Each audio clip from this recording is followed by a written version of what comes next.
Good evening. There we go. All right, where's Maggie? Come on up. Where's she? Give Maggie a round of applause. She's our Employee of the Month, Maggie Gonzalez. Come on up.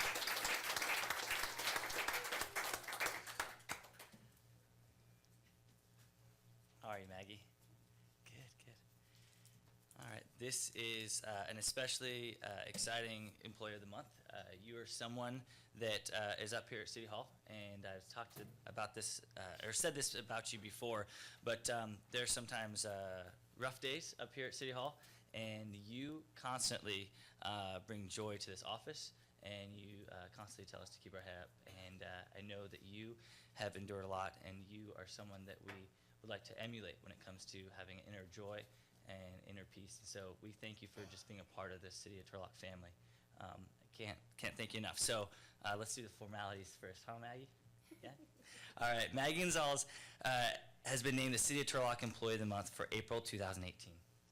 Maggie has been with the City of Turlock since 1999, where she began as a volunteer at the corporation yard. She then moved to a part-time position and worked her way to a full-time position in maintenance in August 2001. Maggie will be celebrating 17 years full-time this year. You will see her working all throughout our City Hall. Maggie demonstrates her commitment to the city each day. She always has a smile on her face and greets people with a pleasant demeanor. Maggie does an outstanding job, not only with her regular duties, but anything else that comes up during the day. She has always gone the extra mile. Maggie was instrumental in the remodel of Municipal Services Administration. She assisted with relocating items, cleaning the carpet, and lending a hand wherever it was needed. It was a huge project, and Maggie never hesitated in her commitment to its success. She has a real can-do attitude all day, every day. Maggie ensures that City Hall is kept clean and maintained, doing such a good job that most employees take it for granted. As needs arise during the day, Maggie jumps in and gets the work done, no matter what she is doing. She quietly works behind the scenes, but the results of her commitment and dedication are apparent. Personal hobbies, Maggie enjoys cleaning and exercising. These activities help her relax. She's an avid runner. Those who know Maggie or have been around a while know she used to run on her lunch throughout the corporation yard. So congratulations, Maggie.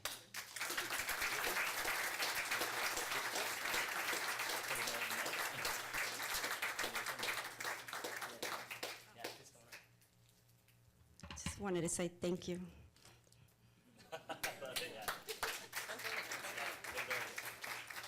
So I get the absolute honor and privilege of getting to work with Maggie in our department. And I have to just share with you that all of the things that the mayor outlined are absolutely true. And I think one of the most special things about Maggie being nominated is that it came from a completely different department where almost the majority of the whole municipal services department signed a petition nominating her. And so I think that really just demonstrates to you is, I mean, we know she's awesome because she's part of our team, but when a totally different team recognizes her contributions, I think that tells you just how special she really is. So thank you so much, Maggie. We're proud of you.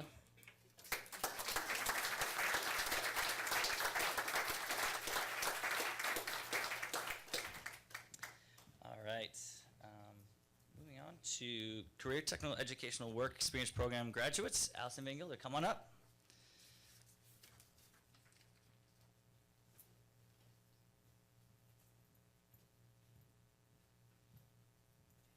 Thank you very much, Mayor and Council. Tonight we have a special presentation in regard to our first graduating class with our Career Tech Education Program. This is a partnership with the Turlock Unified School District. Can I have all of our program members come on up, please, and maybe do a little line here behind us? Thank you.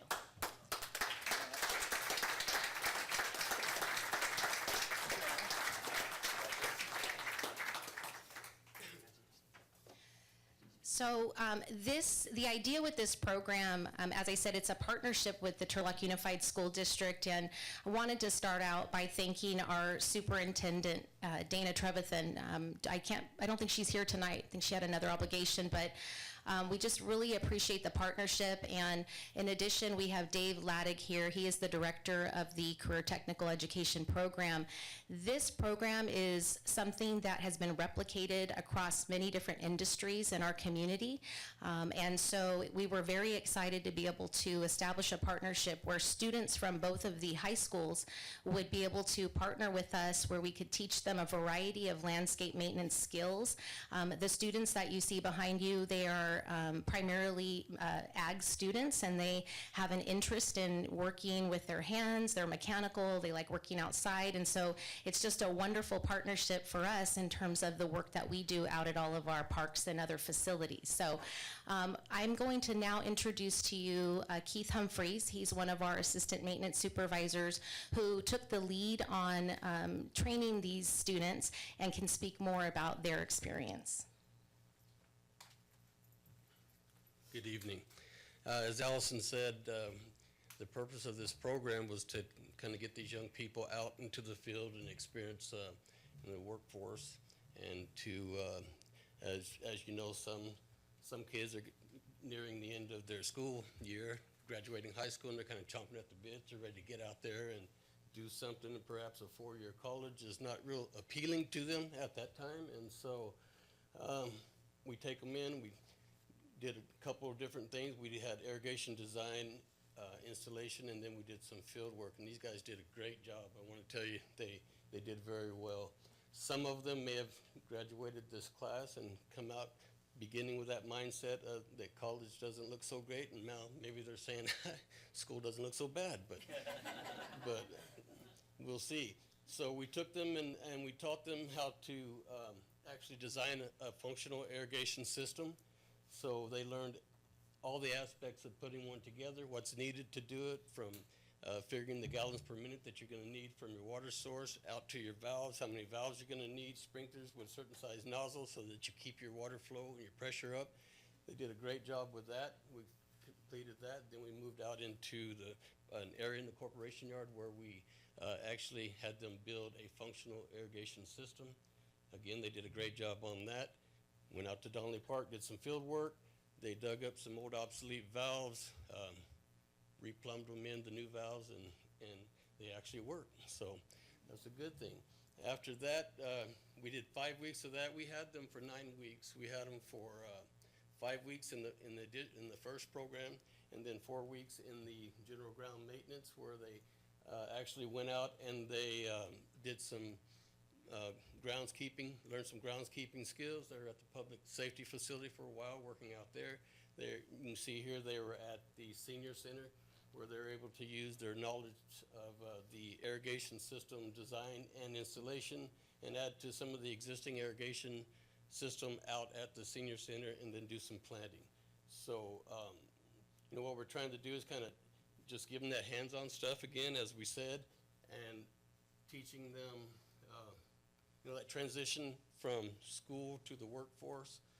You know, it's a maturing process.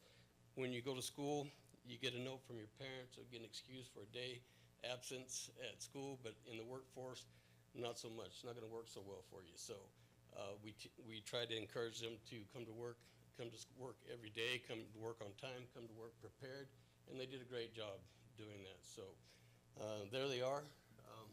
Look forward to perhaps some of them coming back next year.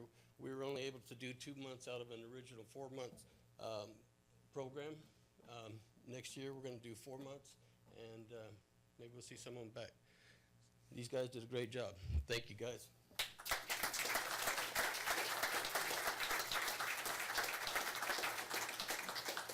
So Mayor, we have some certificates of completion, if you would be so kind as to hand those out.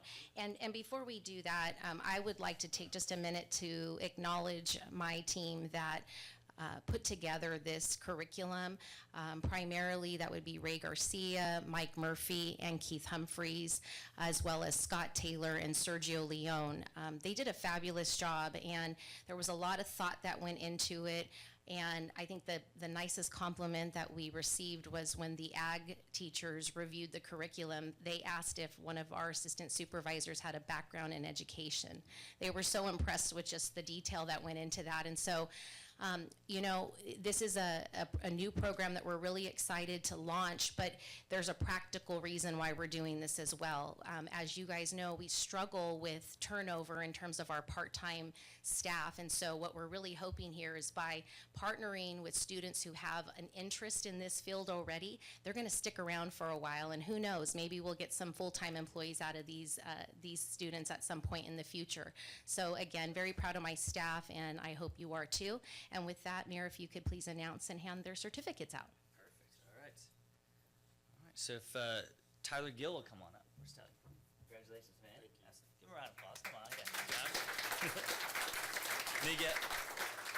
Miguel Mendoza. Congratulations, man. Thank you so much for your work. Absolutely. Dallas D'Souza. Where's Dallas? I'm good. My last name's Soyseth, so it's hard to pronounce. So Andrew Ippolito. Andrew Ippolito. Congratulations, man. That's great fame. Sean Yohal. Sean. Hey, congratulations. Thank you. Martin Angulo. Is that what? Okay. Congratulations. And Jake Clymer, right? All right. Congratulations, man. Thank you so much for doing that. Very cool. Thank you so much. Great program. All right, next, if I'll have Police Chief come on up, Chief Amifar, in honor of National Police Week.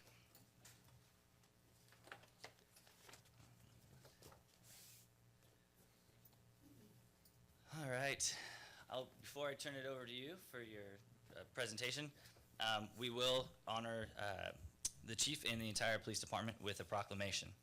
In honor of National Police Week, May 13th through 19th, 2018. Whereas the Congress and President of the United States have designated May 15th as Peace Officers Memorial Day, and the week in which May 15th falls as National Police Week. And whereas the members of the law enforcement agency of the Turlock Police Department play an essential role in safeguarding the rights and freedoms of the citizens of the city of Turlock. And whereas it is important that all citizens know and understand the duties, responsibilities, hazards, and sacrifices of their law enforcement agency, and that members of our law enforcement agency recognize their duty to serve the people by safeguarding life and property, by protecting them against violence and disorder, and by protecting the innocent against deception and the weak against oppression.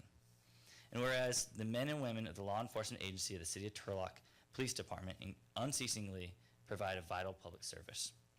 Now, therefore, I, Gary Sorseth, by virtue of the authority vested in me as mayor of the City of Turlock and on behalf of the entire City Council and all of our citizens, call upon all citizens of the City of Turlock and upon all patriotic, civic, and educational organizations to observe the week of May 13th through 19th, 2018 as National Police Week, with appropriate ceremonies and observances in which all of our people may join in commemorating law enforcement officers, past and present, who by their faithful and loyal devotion to their responsibilities have rendered a dedicated service to their communities, and in so doing have established for themselves an enviable and enduring reputation for preserving the rights and security of all citizens. Congratulations. Thank you so much.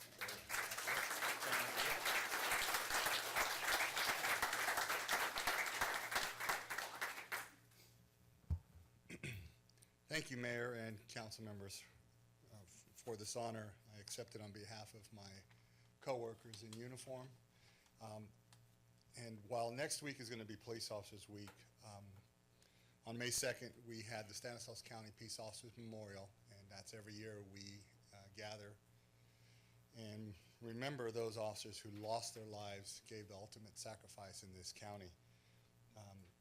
Yesterday was the memorial at Sacramento for the state. I couldn't attend, but I did request, or actually my two patrol traffic officers requested to go up and represent the Turlock Police Department, and I thank them for that. I think it's important that we recognize the commitment from your community members who choose to wear the badge and to support our community. And there's going to be a time where we're going to have to provide that ultimate sacrifice, and we each know it. We don't know if it's today, we don't know if it's in the morning, and we don't know whether it's in a minute from now. But what's really important about Police Officer Week and the Police Officer Memorial is that we never forget those individuals who gave their lives.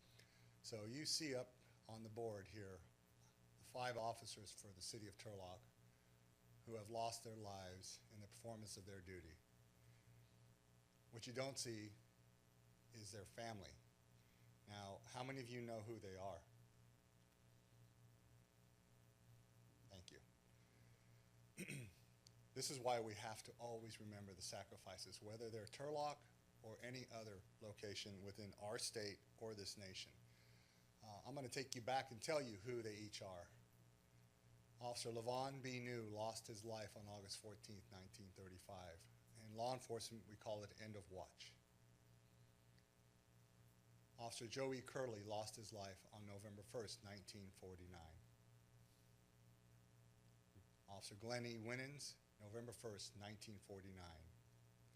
Officer George C. Brendenberg, November 4th, 1949. The city of Turlock has the largest loss of life for law enforcement in one incident in this county. That is not a record I ever want to break or hold, but that's the way it is. Officer Raymond C. Willert, end of watch, February 9th, 1973. These are our 5 officers that gave the final sacrifice, and I want us to remember them. I also want to acknowledge that for the state of California, in 2017, we lost 8 officers. Nationwide, we lost 135. Does anyone know how many we've lost already this year? These are officers killed in the line of duty. Nationwide, we're at 51 already, 3 in California. I tell you this because it's not an easy job, but it is a calling, and people ask, why do you do it? Because we love our community, and we love the people we serve. That's it. It's just that simple. So thank you, Mayor, council members, for recognizing the following week as a police officer or Police Week. And I humbly accept it on behalf of my coworkers, my partners, and our community. So thank you very much.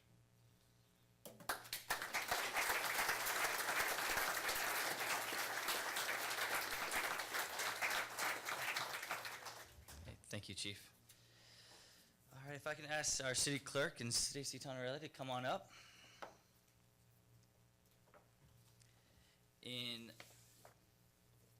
Jose, can you please take notes while we're doing this? Thank you. All right. All right. In honor, where are you guys? There you are. Come on. In honor of Municipal Clerks Week, May 6th through 12th, 2018. Whereas the Office of the Municipal Clerk, a time-honored and vital part of local government, exists throughout the world. And whereas the Office of the Municipal Clerk is the oldest among public servants. And whereas the Office of the Municipal Clerk provides a professional link between the citizens, the local governing bodies, and agencies of government at other levels. And whereas municipal clerks have pledged to be ever mindful of their neutrality and impartiality, rendering equal service to all. And whereas the municipal clerk serves as the information center on functions of local government and community. And whereas municipal clerks continually strive to improve the administration of affairs of the Office of the Municipal Clerk through participation in education programs, seminars, workshops, and the annual meetings of their state, provincial, county, and international professional organizations. And whereas it is most appropriate that we recognize the accomplishments of the Office of the Municipal Clerk. Now, therefore, I, Gary Soyseth, by the virtue of the authority vested in me as mayor of the city of Turlock, and on behalf of the entire city council and all of our citizens, do hereby proclaim May 6th through 12th, 2018 as Municipal Clerks Week in the city of Turlock, and further extend appreciation to our municipal clerk and to all municipal clerks for the vital services they perform and their exemplary dedication to the communities they represent. Congratulations.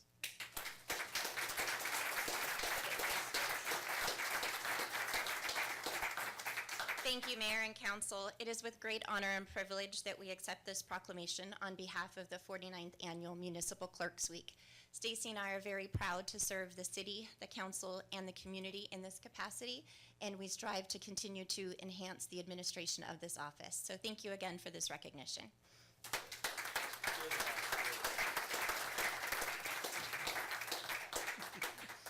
And as you saw, she leaves a sticky on my agenda to tell me what's going on. So thank you, clerk. That's perfect. Moving on, Pet of the Month presented by Animal Services. Glenna Jackson, come on up. Give her a round of applause for all her hard work. Hey.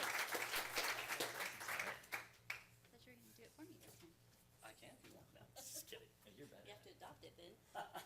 Yeah, no. Good evening. Thank you, Council members. Pet of the Month is sponsored by the Turlock police and fire management. Does include spay and neuter, microchip, your first vaccine, rabies shot, and a license if you're a city of Turlock resident. This is our previous adoption, and I might surprise you because there's two pictures, but the picture on the left is Hunter, who is now named Loki. His new owner actually adopted his twin brother 2 days before I introduced him and waited in line to make sure she got him, so she was so excited to get both of them. So that's a picture of her. So she got a 2-for-1 deal. This is a pet of the month. This is Max. He's a 2-year-old Chihuahua. He's really good with other dogs and children. He has quite the personality. When he first came, he was really shy, but now he's kind of livened up. So he is the pet of the month. Will be available for adoption tomorrow. The special this month is a month of May, which, as everyone knows, we have another season in animal control. It's called kitten season, and we're smack dab in the middle of it. So right now, our cats and kitten adoptions for the month of May is $25, and that includes that animal getting spayed and neutered and a microchip. We just want to remind everyone that for Memorial Day, we will be closed on Saturday and Monday in remembrance of that, but you can always call our non-emergency number for any of your animal control-related needs.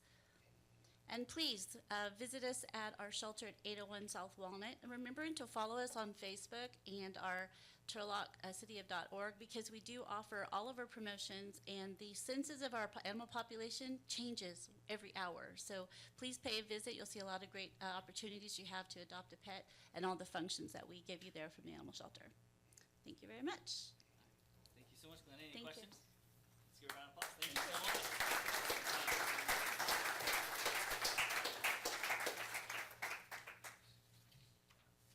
All right. Moving on to the next item, we have several appointments in an effort to remain as equitable as possible in the city council. I've gone through and reallocated some recommendations for council members to serve in their full capacity on various assignments. So let's start off with the City County Disaster Council, and I'm recommending that Councilmember Jacob serve on that.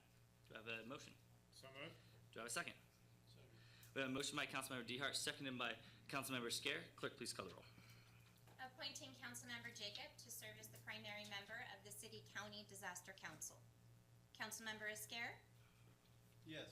Councilmember DeHart, Yes. Councilmember Bublak, Yes. Councilmember Jacob, Yes. Mayor Soisek. Yes, motion carries 5-0. For the City County Liaison Committee, I'd like to recommend that Councilmember Scare be appointed to that committee. Do I have a motion? Do I have a second? We have a motion by Councilmember Jacob, seconded by Councilmember Bublak. Clerk, please call the roll. Appointing Councilmember Esquer to serve as a member of the City County Liaison Committee. Councilmember Esquer, No, you can't. No, he says I can't vote no. So, yes. Councilmember DeHart, Yes. Councilmember Bublak, Yes. Councilmember Jacob, Yes. Mayor Soisek. Yes, motion carries 5-0. The joke is that you're getting a lot more of these appointments tonight, so that's why you're voting no. For the City of Turlock, Turlock Unified School District, California State University Stanislaus Joint Meeting, I'm recommending that Councilmember Scare be appointed to that committee.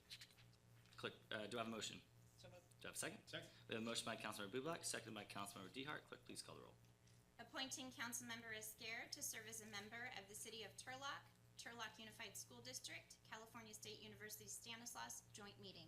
Councilmember Esquer, Okay. So dramatic. Councilmember DeHart, Yes. Councilmember Bublak, Yes. Councilmember Jacob, Yes. Mayor Soisek. Yes, motion carries 5-0. The appointment for the East Stanislaus Regional Water Management Partnership Management Group, I'd like to recommend Councilmember Bublak be appointed to this committee. Do I have a motion? Do Second. I have a second? All right, we have a motion by Vice Mayor. What's that? We have, actually, the clerk has all these listed, all the different I don't dates. want to commit if I don't know what days they meet or something. I already have it. But, okay. Okay, all right, well, we can bring that back if you can't, for some reason, your schedule has conflict. Motion by Vice Mayor Jacob, second by Councilmember Scare. Clerk, please call the roll. Appointing Councilmember Bublak to serve as the primary member. Hang on, Mayor, excuse me, I think we have two to appoint to that, if I'm not mistaken. Oh, yes, we'll just take this one Do we first. want to do the first? Okay. Separate. Appointing Councilmember Bublak to serve as the primary member of the East Stanislaus Regional Water Management Partnership Management Program. Councilmember Esquer, Yes. Councilmember DeHart, Yes. Councilmember Bublak, Yes. Councilmember Jacob, Yes. Mayor Soisek. Yes, motion carries 5-0, and you were actually already an alternate on that, Amy, so that's good. So now I'm going to actually ask if Councilmember Scare would serve as the alternate for that committee. Do I have a motion for So that? moved. Do I have a second? All right, we have a motion by Councilmember Dehart, second by Vice Mayor Jacob. Clerk, please call the roll. Appointing Councilmember Esquer as the alternate member of the East Stanislaus Regional Water Management Partnership Management Group. Councilmember Esquer, I didn't see that train coming. Yes. Councilmember Dehart, Yes. Councilmember Bublak, Yes. Councilmember Jacob, Yes. Mayor Soisa. Yes, motion carries 5-0. It's not punishment. Moving on to the Stanislaus Regional Water Authority. Once again, I think Councilmember Scare would be great on this committee. Do I have a motion for this appointment? So moved. Do I have a second? Second. All right, we have a motion by Councilmember Dehart, second by Councilmember Bublak. Clerk, please call the roll. Appointing Councilmember Esquer to serve as a member of the Stanislaus Regional Water Authority. Councilmember Esquer, Okay. Councilmember Dehart, Yes. Councilmember Bublak, Yes. Councilmember Jacob, Yes. Mayor Soisa. Yes, motion carries 5-0. And then for the San Joaquin Valley Air Pollution Control District Valley-wide Special City Selection Committee, I would actually like to ask Councilmember Bublak to serve on that committee. Do I have a motion for that? All right, do I have a second? We have a motion by Vice Mayor Jacob, seconded by Councilmember Dehart. Clerk, please call the roll. Appointing Councilmember Bublak to serve as the alternate member of the San Joaquin Valley Air Pollution Control District Valley-wide Special City Selection Committee. Councilmember Esquer, Yes. Councilmember Dehart, Yes. Councilmember Bublak, Yes. Councilmember Jacob, Yes. Mayor Soisa. Yes, motion carries 5-0. We have just two more. For the Turlock Public Library Partnership, I'd like to recommend Councilmember Bublak to serve on that committee. Do I have a motion? Hang on, I don't want to take too many. I want to make sure that, So actually, we've divvied those up, and it'll be 5-4-4-4. And so again, you're on the Chamber Commission, but it's pretty much as equitable as possible. If you don't want to serve on the Library Commission, I can ask someone else to serve on it I if you'd just like want to it. make sure, I don't know the days, I would have, if you could have given me that, I'm gladly do this, but I got to find out if somebody could have asked me in advance, would help. So I was recommended by the city attorney to bring this out in public, and so there's not a perception of a Brown Act violation, but I think that I believe it's the third Wednesday of every month because it coincides with StanCog, which is the committee I serve on. So is the third Wednesday of every month okay? AFCO? Do you have LAFCO at the same time? Okay, so would someone else like to serve on the Library Commission? Would you like to do that? All right. I'd like to recommend Councilmember Dehart serve on the Library Commission. Is there a motion for this? Do I have a second? Okay, we have a motion by Vice Mayor Jacob, seconded by Councilmember Scare. Clerk, please call the roll. Appointing Councilmember Dehart to serve as a member of the Turlock Public Library Partnership. Councilmember Esquer, Yes. Councilmember Dehart, Yes. Councilmember Bublak, Yes. Councilmember Jacob, Yes. Mayor Soisa. Yes, motion carries 5-0. And finally, the West Turlock Sub-Basin Groundwater Sustainability Agency. I'd like to recommend that Councilmember Scare take that one on. Do I have a motion for that? Do I have a second?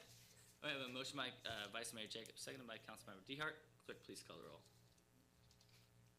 Appointing Councilmember Esquer to serve as the primary member of the West Turlock Sub-Basin Groundwater Sustainability Agency. Councilmember Esquer, Yes.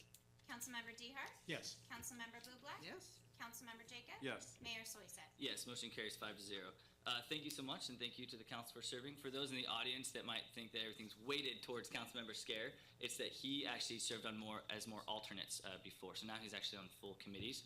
And so according to my math, which might be wrong, especially with some of these smaller liaison committees we have, like the Chamber Liaison Committee, which I don't count, I'll now serve on the Oversight Board and the StanCog. And then each of the other council members will serve on 4 committees, with the exception of Mr. Dehart, who will serve on 5, if I'm not mistaken by my math.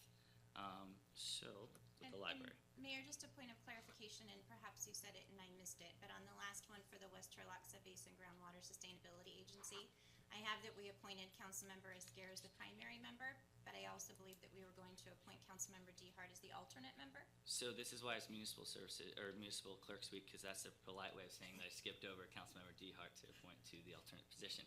Will I entertain that motion from someone? All right, we have a motion by Councilmember Bublak, seconded by Councilmember Scare. Clerk, please call the roll. Appointing Councilmember Dehart as the alternate member of the West Turlock Sub-Basin Groundwater Sustainability Agency. Councilmember Esquer, Yes. Councilmember Dehart? Yes. Councilmember Bublak? Yes. Councilmember Jacob? Yes. Mayor Soisek? Yes, motion carries 5-0. Thank you so much. Moving on, special briefings, Police Activities League update, presented by Chief Anfar.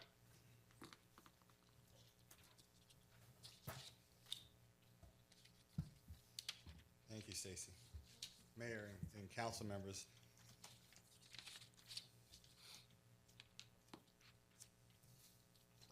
Thank you for the opportunity to come before you and advise you in regards to the Turlock police activities. It is with great joy and pride that I have an opportunity to come up here and talk to you about the Turlock police activities and thank our Parks and Recreation Department, Allison Van Gilder, Eric Schultz, for carrying the torch for so many years, because the police department was not able to continue the partnership. In spirit, we did. We've budgeted $24,000 every year towards the after-school programs. But what we weren't able to do is have a strong participation because of some labor law changes in regards to volunteering your time. So with the help of Lieutenant Cervenka and myself, we decided to join back into the Turlock Police Activities League, and I'm happy to be up here now. And for our citizens and our community, there's flyers that we have, threefold flyers for the Activities League. And our mission is building relationships between Turlock's youth and police officers through positive interactions and activities. You'll notice this is our new logo that's up there.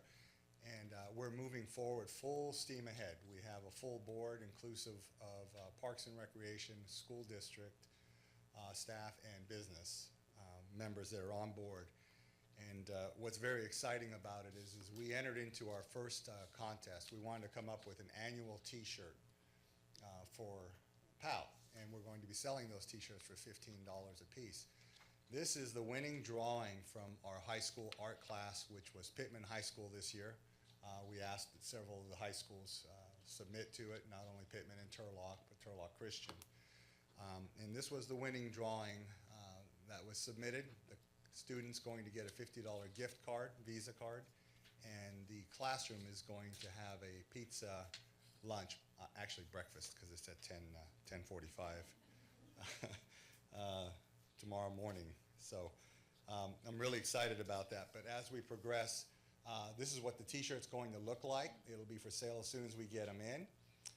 This year, the City of Turlock is the sponsor, and we wanted to put the City of Turlock on the back of it. Even though PAL is a 501c3 standalone, the City of Turlock provides the staffing for it, not only myself, but a lieutenant, but also other members such as Eric Schultz and several board members, including our finance department, who handle some of those transactions for us. So the City of Turlock is the first sponsor. That'll be the shirt. It'll be available for $15. You can contact myself. They'll be available at the police department lobby, and our Parks and Recs department. All the funds go to our Police Activities League. I do want to also point out that our first fundraising event, which is sponsored by Verani Smile, the dentist group, will be Battle of the Badges, Police and Fire softball game, August 25th. Admission is free. It'll be fun. There'll be vendors there, and we'll be selling T-shirts for our sponsor. Our sponsor has sponsored the T-shirt, and I hit the wrong button, I think. The T-shirts aren't ready yet, but they will have Verani's smile on the back of it and the PAL logo on the front. So these are different avenues that we're progressing with sponsorships, and if you'll grab one of the flyers on the back, you can be a gold sponsor or a silver sponsor, bronze sponsor, or just any type of donation. It all goes towards our kids in the community. We were able to sponsor Turlock Westside Ministries. $1,500 we were able to provide for them for their events. We learned, had we not done that, they would have had to cancel several of their soccer events, and it helps the kids in the community that can't afford to do some of these things. So hoping to move forward with quite a bit more activities as we progress forward. I do want to acknowledge Walmart neighborhood store. We just received a check for $3,000 from them.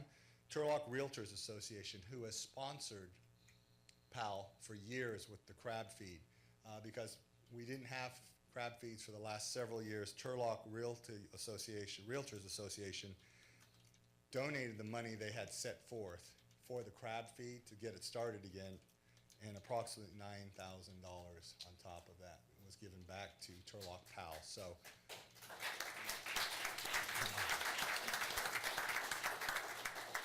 I think it's huge. Our community is behind it 100%, and we're just getting started. So I'd like to thank you for the opportunity to bring this forward. Hopefully you'll all buy a t-shirt for $15. Annually it'll be done. The contest will continue every year. So I hope to come before you every year and show you our new t-shirts, and thank you. All right, thanks so much, Chief. Give him a round of applause. Yeah, absolutely.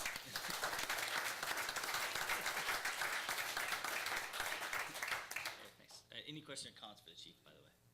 All right, if not, moving on. Public participation. This is a time set aside for the public to address the council on any item that they'd like. There are blue cards in the back for you to fill out. If you can say your name when you come up, you'll be limited to 5 minutes. So far, I have Ms. Shaver. You want to come on up? Terry Shaver?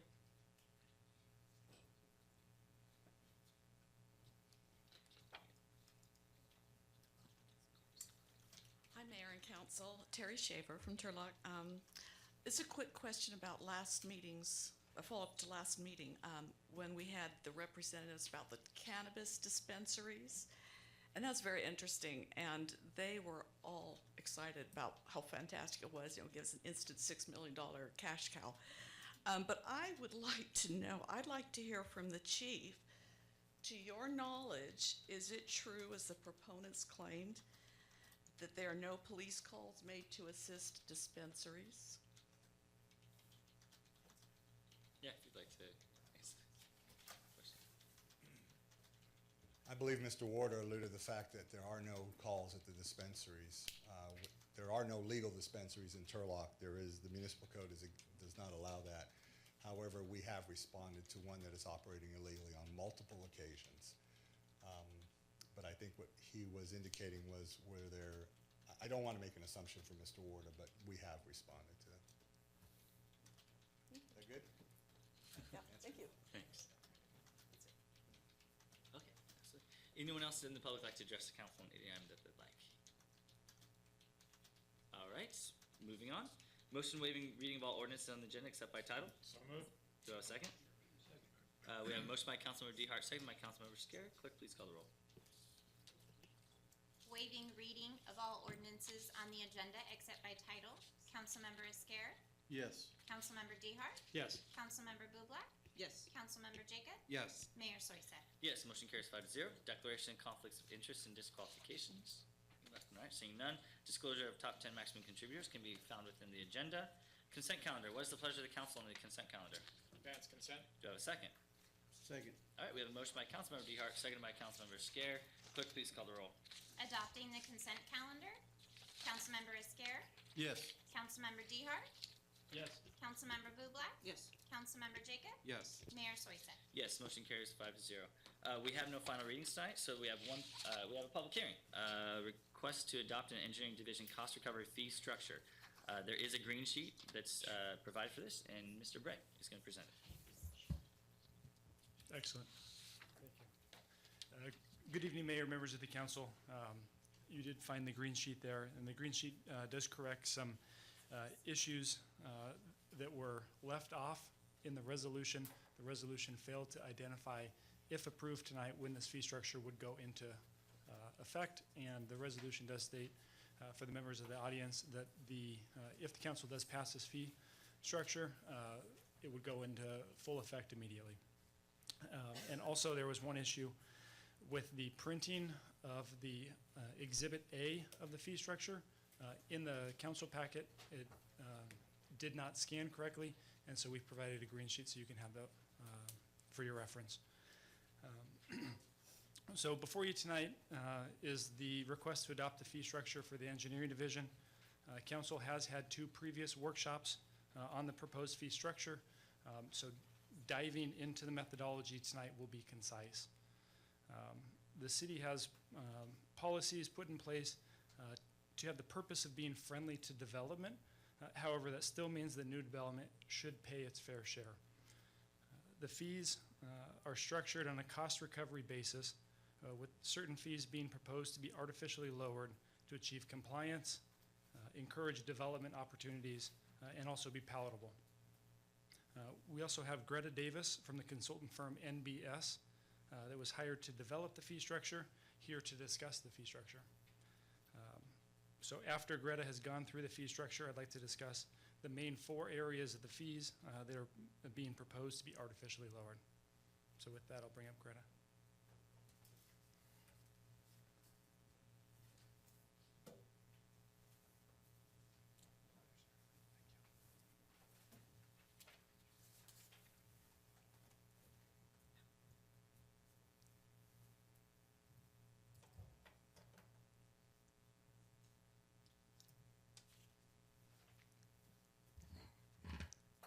Good evening, Mayor, Council, staff, and members of the public.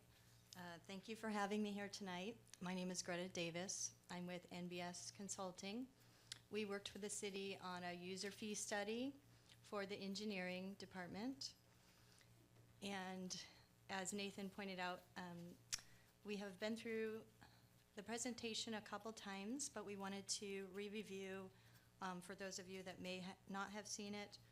And we'll run through some of these quickly because I feel like some of you have seen it several times. Just a general outline for tonight to reintroduce the methodology that we used. But the focus really is on the proposed fees this time around. We're going to cover a high-level summary of the findings and talk about the cost recovery policy. It's important to point out that user fees are cost recovery opportunities that can be implemented and approved by the City Council. And these are not taxes, they're not fines, they're not development impact fees or utility rates. It's important that we do a user fee study and prepare it in compliance with state laws. And it's important for the city to have a defensible methodology. The state laws require that the cost, or that the fees are set no more than 100% of the cost. So it's important for the city to know what the cost is and thus provide the defensible methodology. The city can set the fee at or below the cost. The user fee study also provides the reasonable cost of providing the services in the engineering department. And it also helps the city provide for a cost recovery policy. These are the different laws that we use for user fee studies, but essentially 100% of the cost is the maximum allowable fee that the city can set. It can set it anywhere below that. Otherwise, it is considered a tax. The project goals for the user fee study were really to understand the full cost of what the engineering services are, and then also to set the fees according to what the city policy is recommended at. The approach that we went through was to look at the fee structure itself for the engineering fees. We collected data, worked with staff. We defined what 100% of the cost was on an annual basis and a per fee basis. We prepared fully burdened hourly rates, which are, I'll go into exactly what a fully burdened hourly rate covers. And then we're at the point now where we're setting fees. We're at that step in the process. We used the 16-17 adopted budget and staffing for the cost side. We compiled workload information from the department from the last completed fiscal year. We worked with staff on gathering time estimates, how long it takes to do each fee service, and now we're at the point where we're looking at the current fees and recommended fees. When we look at total costs, these are the cost components that are included. So the direct costs, those are the staff actually doing and providing the services. So salary and benefit costs, operating costs, and then we also consider the indirect costs, the citywide overhead costs, the administrative costs, finance, the building, as well as the department head indirect management support. There may be other support costs from the city related to technology needs, system updates, maintenance, things of that nature. I mentioned a fully burdened hourly rate cost. For the engineering department, we calculated $131 for that fully burdened hourly rate. And again, that takes into consideration the direct staffing costs and support costs that go into providing that service. The full cost calculation is simply the time that it takes to provide the service. If it takes them 4 hours to review plans, and then we multiply that times that $131 hourly rate, and that becomes the full cost. When we looked at the total engineering department, these are the high-level summary costs. So the total department costs are $1.1 million. The department's currently recovering about $230,000. The recommended fees are being recommended to recover almost 60% of the department costs. So we're looking at increasing the revenue in that department by about $425,000. So closing the gap of the general fund subsidy. And this really is depicted at, we look at what the full cost of providing that service is. So in the previous slides, it was 1.1 million. Right now, the green, so the revenue from the current fees, again, is about 230,000. So that red arrow is the gap. And right now, that gap is 873,000. It's pretty significant. So we're looking at closing that gap and going into a almost 60% recovery and bringing in an additional 425,000. You're citing these numbers, 873,000. Is that for a year, or? These are annual costs, yes. Okay, and so are you amortizing it up, or do you anticipate that it's just a flat fee that it won't roll higher? I mean, we're down pretty deep here, $2.5 million, so I'm just curious. Where there's certainly cost of inflation every year, right? And real quick, let me jump in there, Okay. Council Member Bublak. So this fee will not and cannot recover costs that previously have occurred. And so the 60% gets us closer to being fully funded. When we look at cost recovery policy, I'll give you a couple of examples. So those services that are typically tax funded are those where they support and provide general community benefit, items such as police emergency response, street maintenance, park maintenance, things of that nature, where the whole community benefits. And then you go to the far right, and these are things similar to the services that engineering provides, such as an engineering plan review, where there may be just one beneficiary of that service, and those are typically closer to 100% and funded by user fees. So we just wanted to provide also some best management practices of what's happening in the industry. Although it's not a state requirement to do a user fee study every year, it is recommended to do one every 3 to 5 years, more frequent if there's economic upturn or downturn, or you have operational changes. It's important to also look at possibly including an annual increase mechanism such as CPI or cost of labor increase, which oftentimes exceeds CPI. To have all your municipal fees, a combined fee schedule all in one place, and establish a documented cost recovery policy. And I'm available for any questions. All right, thank you so much. Any questions or comments for Greta? Yes, Council. Oh, sorry. Vice Mayor Jacob. So, did I understand correctly that the difference of roughly 400 some thousand is being a burden on our general fund? The difference in what the actual cost of the services are? So that cost is calculated based on the estimated number of different types of permits that we would we would expect to see next fiscal year. And so if you take a look at, let me back up. The engineering revenue side of things has a multitude of different specific sorts of revenues.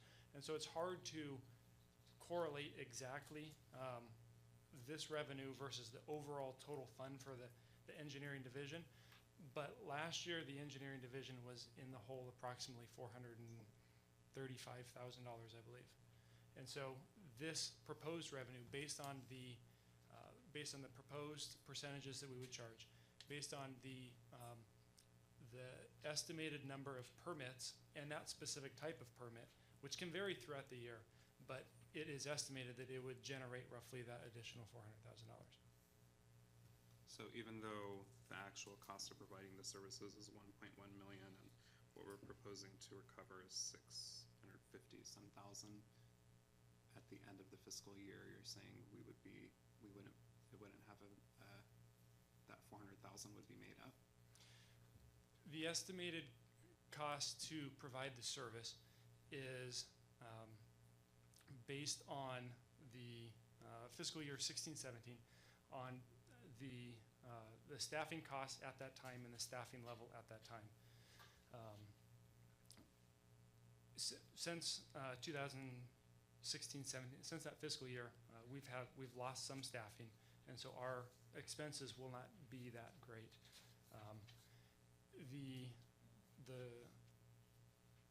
The gap made up between the revenues that this would produce versus that expenses would also be a little bit less.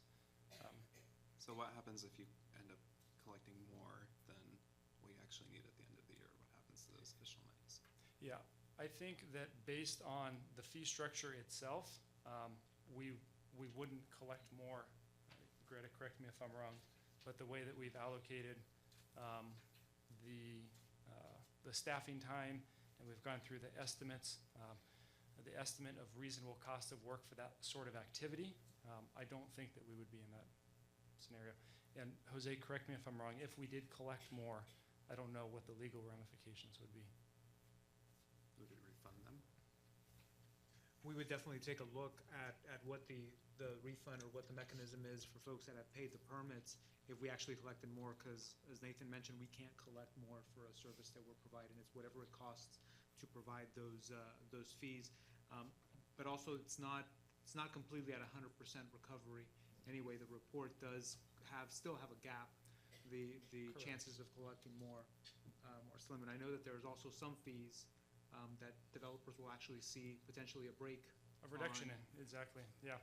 Yeah, so there are, and it's kind of like a good lead-in, there are really kind of 4 different categories of fees within the proposed structure that we would propose artificially lowering. Again, therefore, is it palatable? Can we encourage development? And can we get compliance?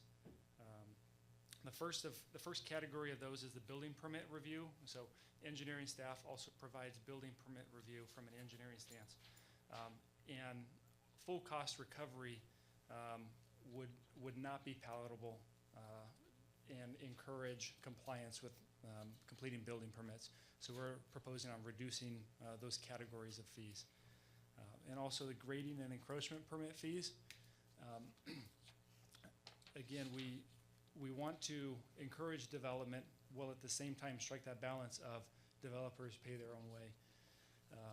And if you look at the fee structure, it takes into account economies of scale, and so the smaller your permit is, the smaller your encroachment and grading permit is, the less percentage of the fee we're looking at recapturing, and that's to account for the general time that it takes to even start a permit.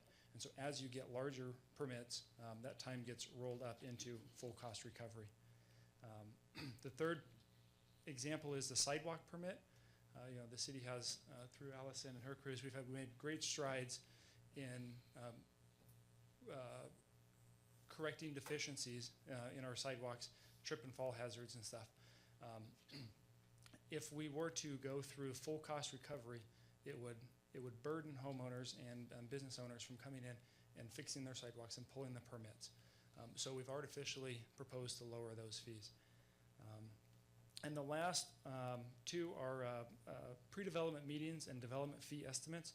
These are activities that the engineering department, as well as building, planning, fire, municipal services, police department, all the different departments participate in, and we collaborate with potential developers, whether they are large developers looking to develop a large subdivision or smaller business owners wanting to know what it's going to take to add a patio to their backyard.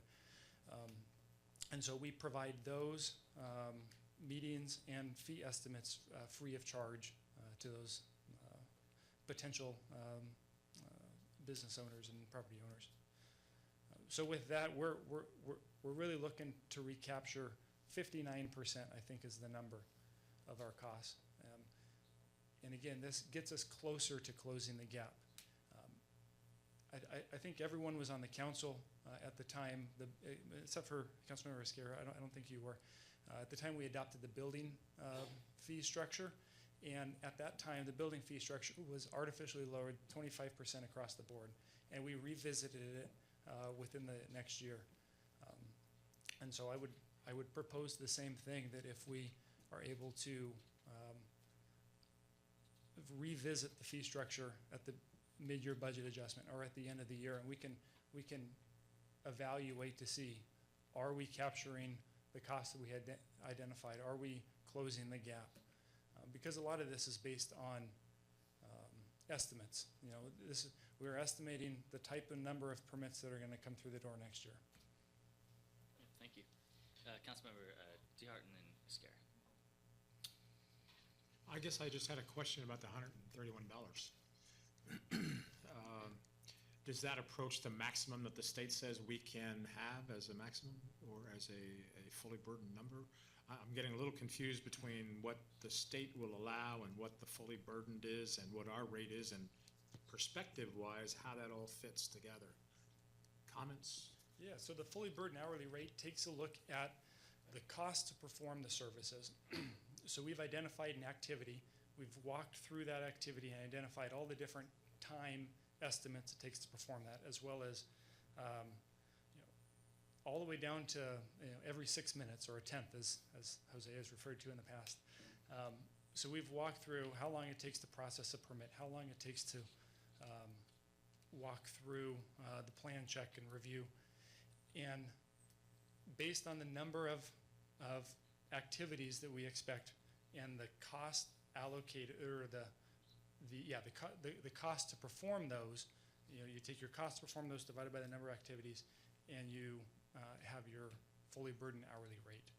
It's not capped that I'm aware of at the state level or any other level, but it is relative and representative of the city of Turlock.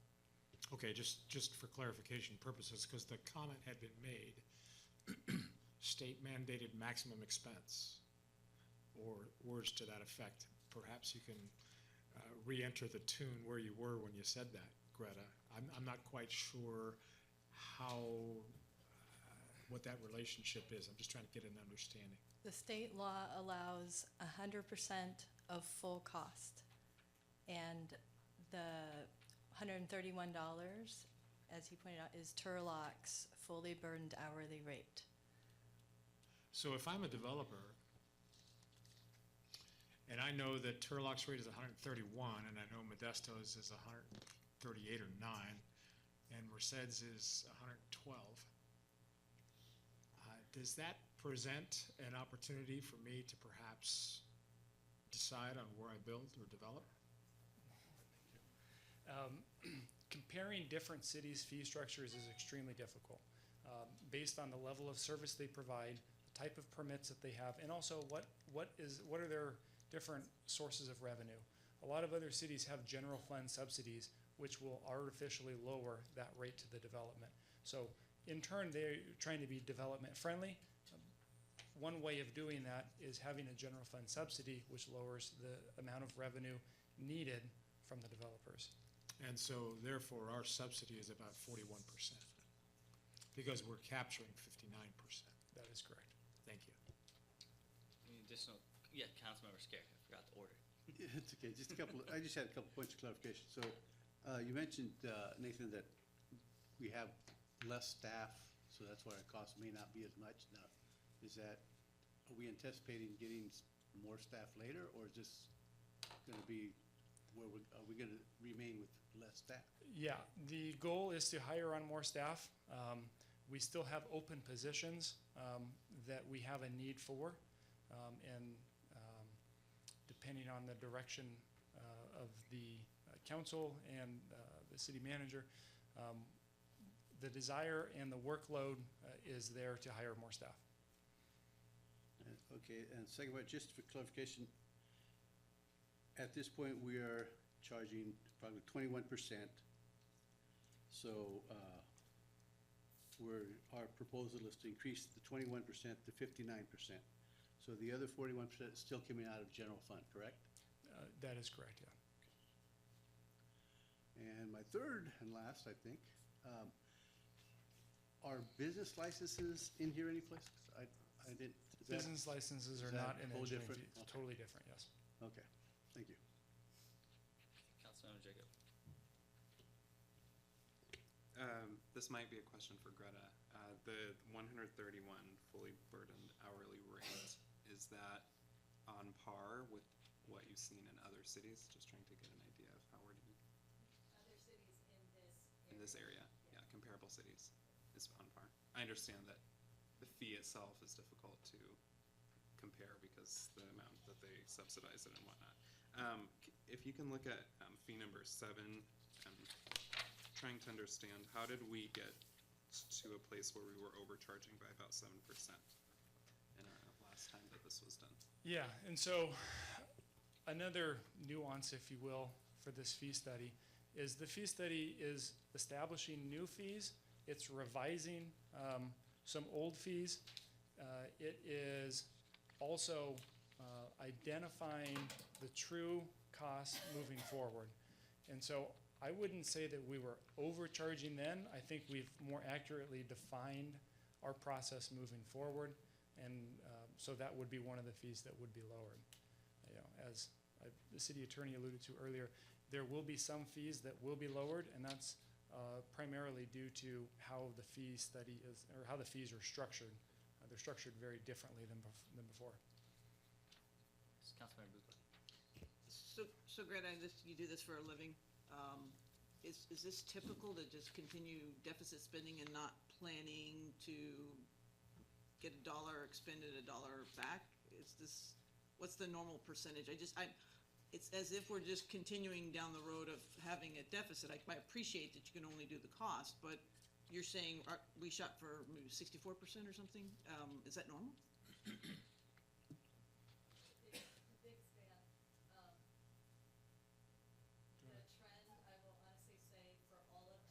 Do you want to come up here, Greta? Thank you. She doesn't know the rules. My apologies. The trend for all of development services, so building, planning, engineering, for all development-related fees, the trend is to go closer to 100% recovery. Your starting place is so low, and I won't say that that's unusually low. I'm just saying 20% recovery is on the lower end. Those that have a lower percentage of recovery as a starting place will tend to look at phasing it in over time. To go from 20 to 100% is such a large increase. But those that haven't had a fee study in a substantial amount of time, closer to 10 years, that is usually what happens, is it's such a big jump that they might look at phasing it in. But you have to balance those with the financial ability to subsidize and, of course, many other things that Nathan pointed out. There's a lot of considerations. And one thing to point on there too, The engineering, the development side of engineering is very similar to the planning side of development services, in which planning currently is located in the general fund, and they bill out for some services, and they receive some reimbursement, if you will. Any additional questions from the council before we go to the audience? Yes, the audience now, Mr. Truweiler.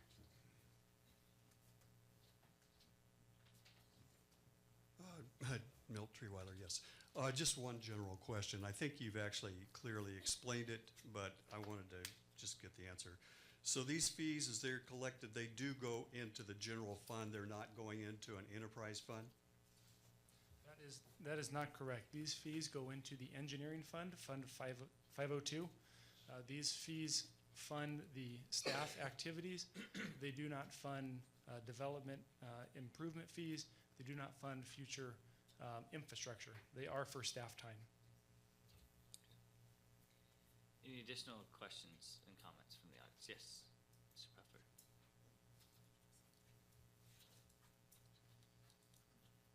Robert Puffer, Turlock. I had a question on, when you were figuring the fully burdened rate, it was made up of direct cost, your labor. You also had indirect labor costs and specific direct non-labor costs. If your engineering staff was not reviewing plans or something like that that they could charge, there would still be a need for an engineering department. So my question is, did you allocate a specific amount of the non-labor costs to the city that would have to be paid regardless if there's a developer or not? Or does this fully burdened rate say, you know, here's our engineering department, here's our total indirect labor costs, here's our total specific direct non-labor costs divided by hours, here's our rate? Because I think, well, I'll let you answer. Great. I'll take a stab at it, and you let me know if I'm wrong.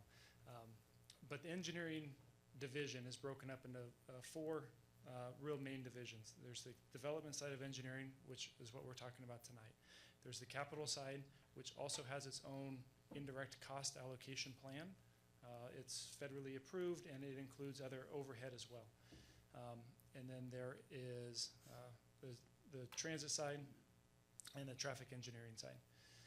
And all of those,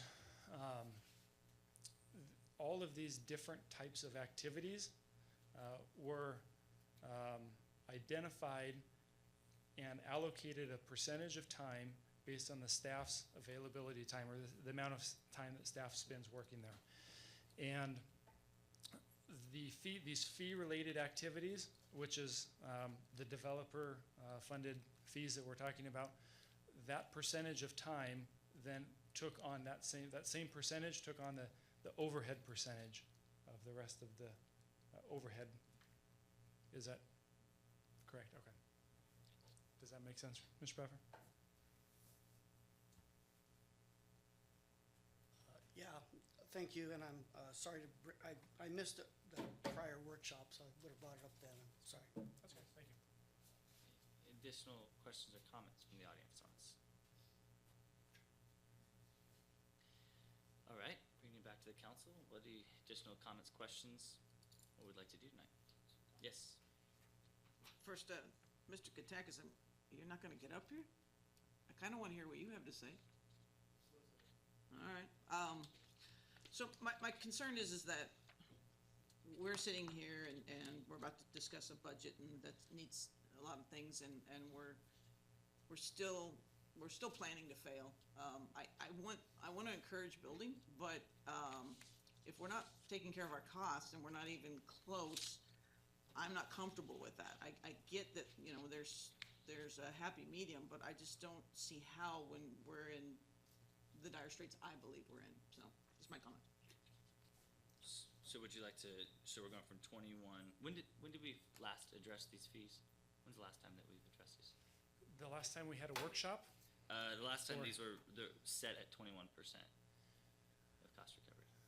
I believe they're part of the annual MSI update. So a portion of those fees are addressed every year, but it's been a while for a certain portion of them. Not all of them are identified in the MSI. And so this structure compiles all of the different fees into one area. So just to go back to your comment, so we're going from 21 to about 51%, 59. 59% cost recovery. Are you proposing you'd like to go to increase that? Is that what you're looking at? What would you like to do?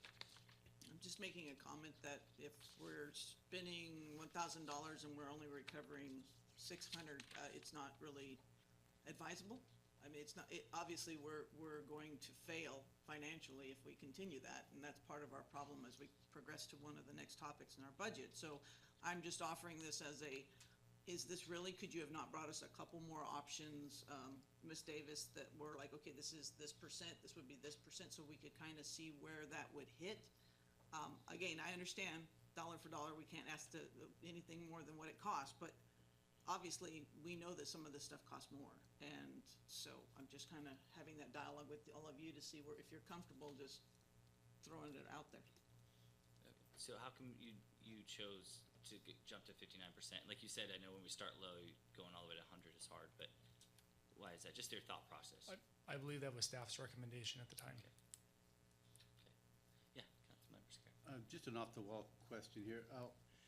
When these fees are presented to the customer, do they receive an itemized invoice? Or do they just get, okay, you owe $4,680? I mean, just Yeah. kind of curious. Yeah, so, of the 64 different fees here, they would receive an itemized one for each of the fee. Not necessarily a breakdown of this is how many hours for each of those fee, but it would be a breakdown of the individual fees.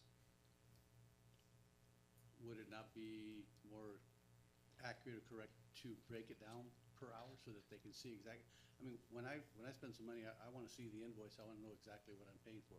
So I'm just wondering, would it not be a little bit more efficient to itemize it out so that they know exactly where the money's going or what they're being charged for? So there's kind of two different, maybe not just two, but there's two different methodologies for establishing the fees. One is identifying a reasonable cost or a reasonable amount of service, a reasonable time, and the other is tracking more of a time and materials. The burden to tracking the time and materials seems a little bit excessive, but if that's the council's desire, we definitely can do that.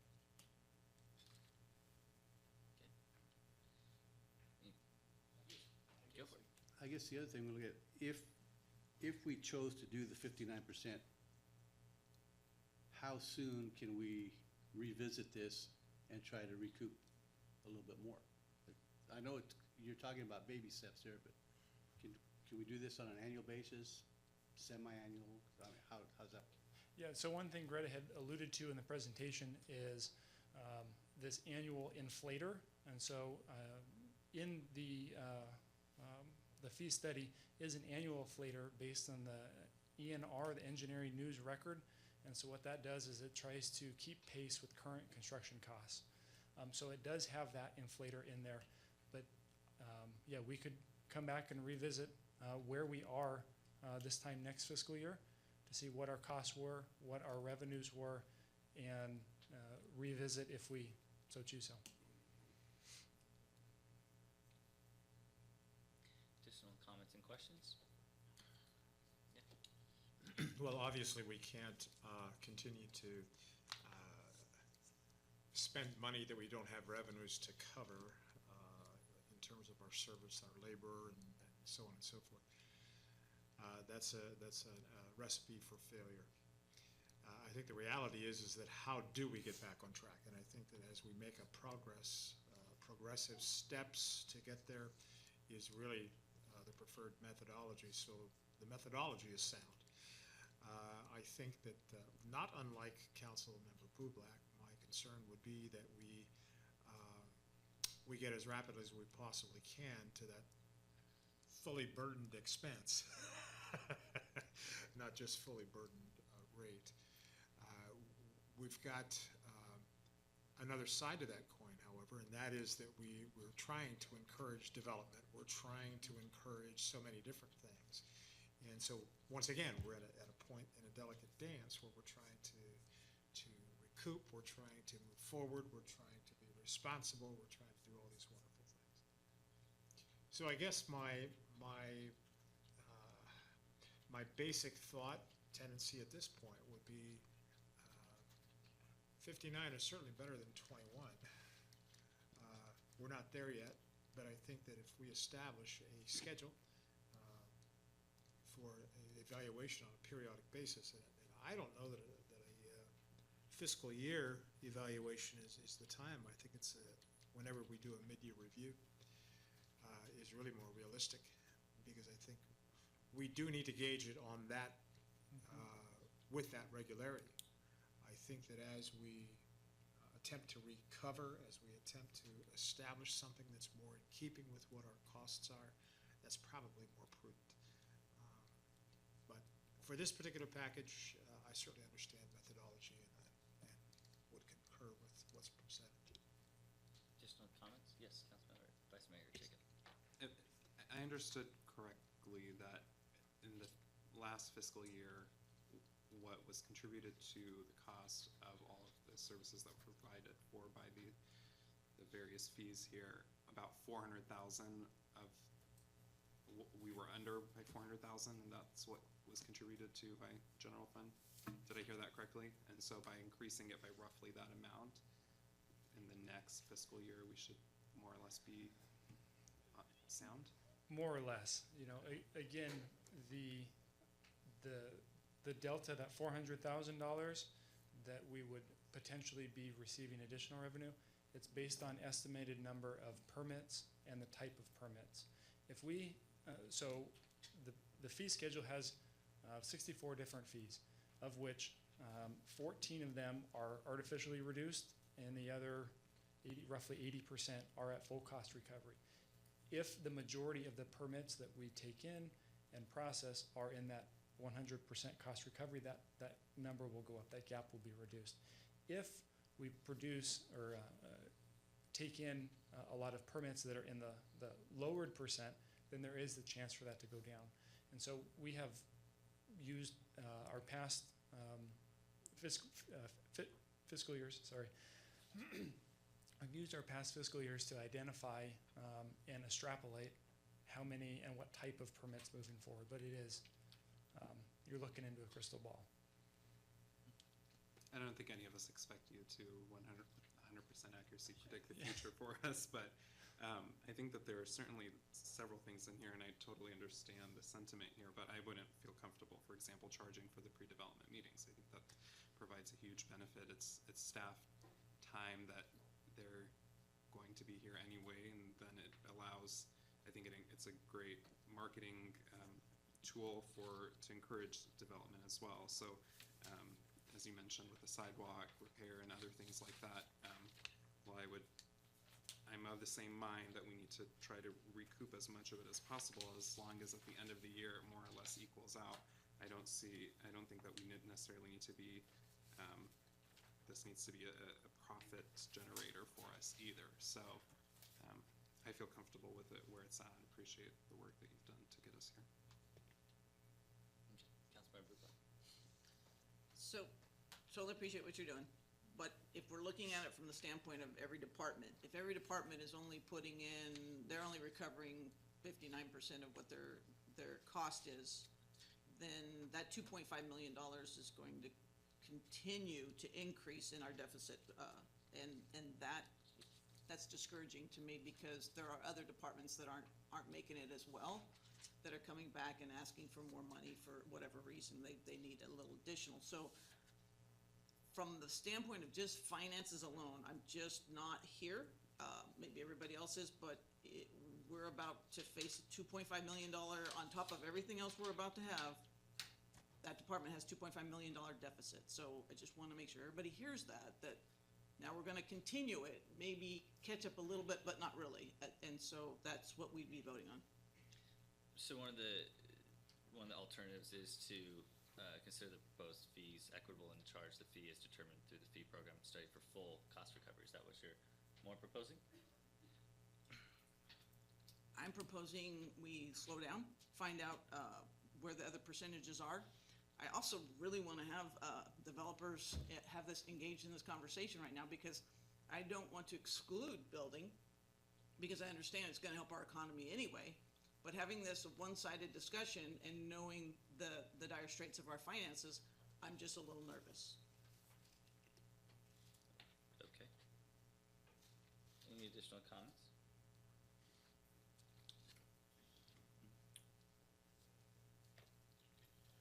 I'd love to come out in disagreement directly, but the dire circumstances that we're in is really a very shaky characterization when we're talking about 11 million in reserves.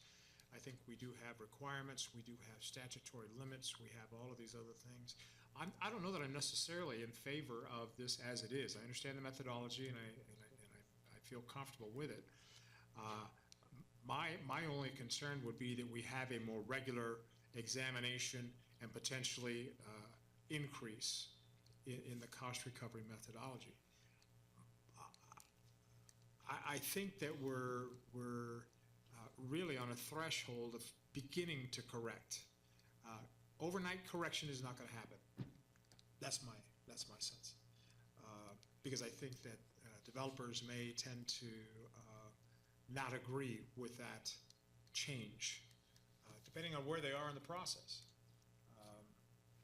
Do we need the additional fund? Absolutely. There's absolutely no disagreement, and I'm on board with what Councilmember Bubulak's had to say. However, I think there's a potentially more beneficial way to go about getting the increase, recovering, moving forward.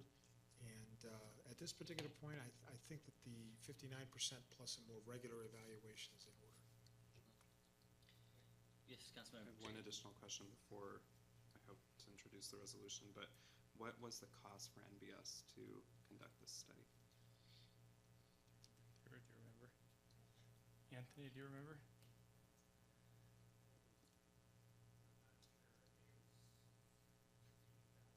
Yeah, well, I was going to say 15,000? between 15 and 30,000, somewhere around there. Closer to 15, I'm hearing.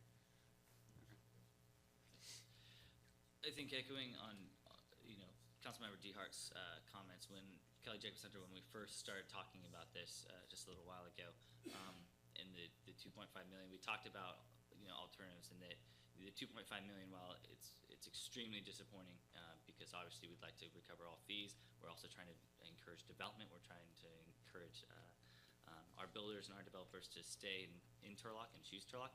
But you also discussed that doesn't have to be paid off right away, that there are chunks we can take. So this is one step in trying to stop the issue, but then also we can take some steps to take this as a manageable piece by piece to cover those costs.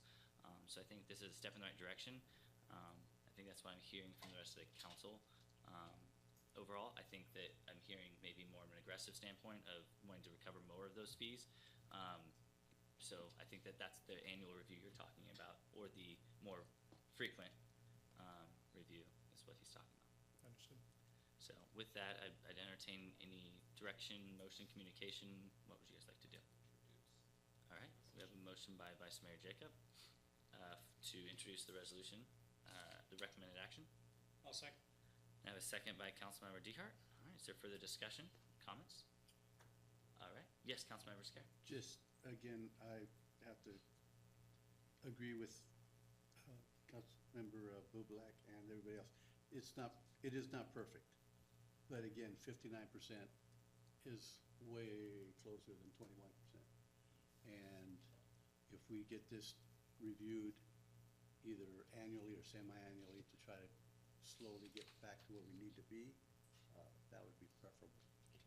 From my understanding, if you want a substitute motion to do full cost recovery, we can do that if anyone likes, or another higher number. Does anyone want to do that, or do we want to go with the 59? Can I just ask one more question? Yes. Yeah. So, in the most recent months, have you sat down with developers and builders and had any dialogue in regard to this? I know that Michael Pitcock has when he was here. I know that Eric Bacciano has when he was here. being that I am new in this role, I have not personally. Yes. Just to answer that, we have had some meetings that I've been a part of with developers. I know that there's been issues with certain developers saying the encroachment fees, for example, are too high, and other plan check or building inspections check, those types of fees are high. So there has been some dialogue with a few members of the development community about fees, and I know that there's been some complaints about how high they are. I know that there's a motion and a second on the floor, but I will open this up if anyone from the audience would like to comment further. Yes, Ms. Franson.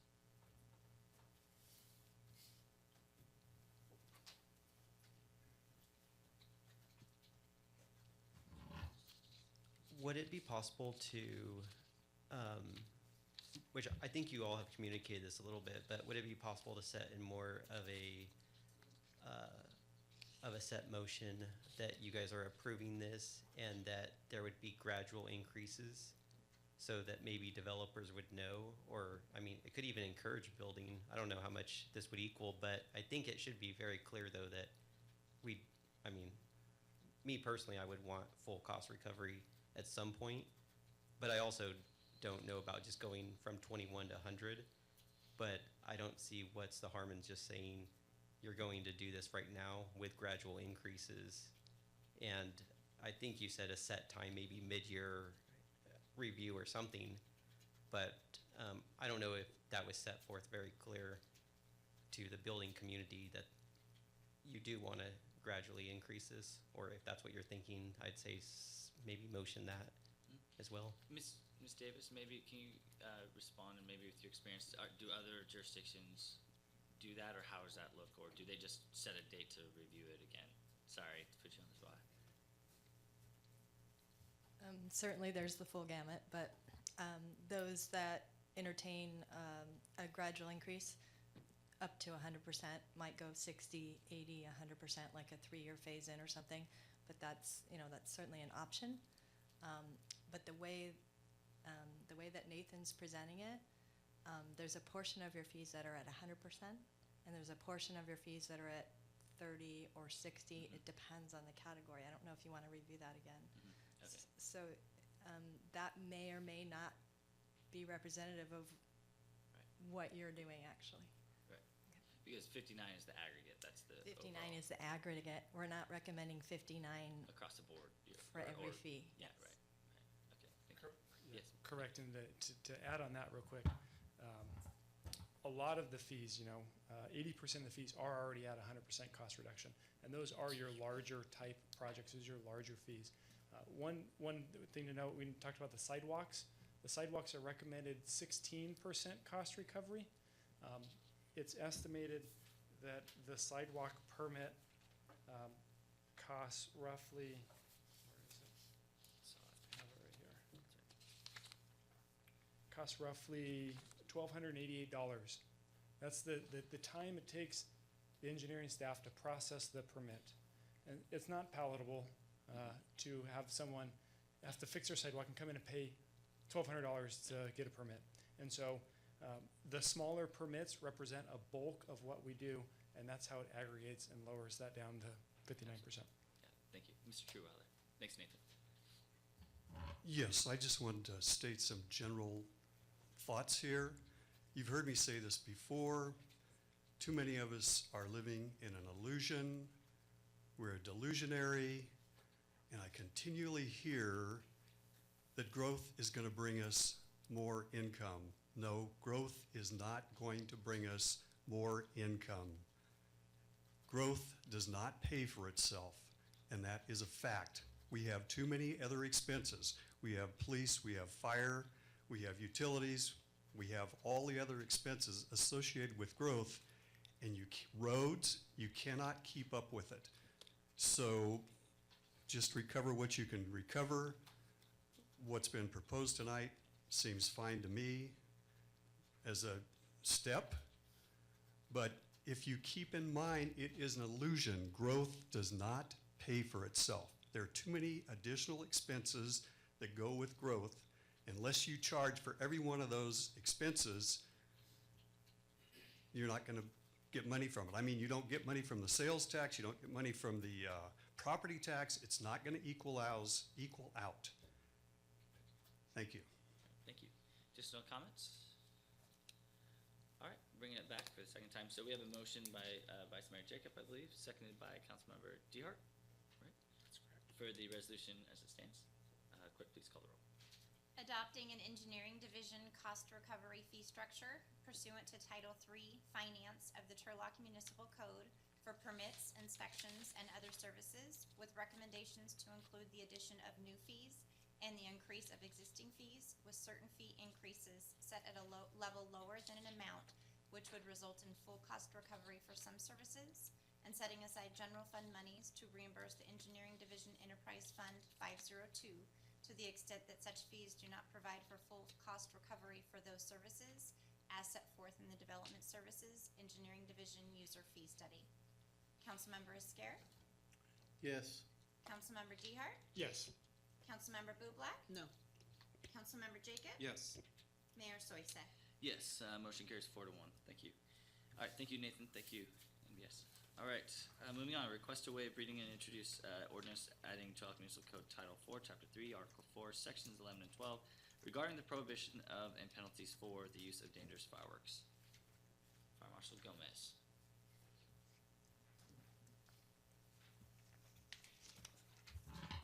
Good evening, Mayor and Council. As we're all aware, the last several years, the amount of dangerous fireworks within our city of Turlock have increased tremendously. We've added some verbiage as a tool for public safety to try to deal with this. We all know it's not going to eliminate it. However, this will create an additional tool for fire and police to help curb it, per se. So that would be additional means of administrative citations up to $500 per incident. If you have any questions, I'd like to try to answer them. So are you and your peers going to be enforcing this as well then? You'll be able to write the administrative citations, or does the police have to come in? No, actually, fire personnel could issue the administrative citation portion of this amendment to the code, TMC. And take the fireworks as well? We would confiscate the fireworks, yes. But it usually stays somewhere with you guys, is that correct? Correct. And then We don't put evidence, we don't put negative. explosives in, okay. We do not. We have a safekeeping for the dangerous fireworks, and then we notify State Fire Marshal for recovery if they choose to pick them up. Yeah. Any additional questions from the council? Yes, Councilmember Esquer. Yes,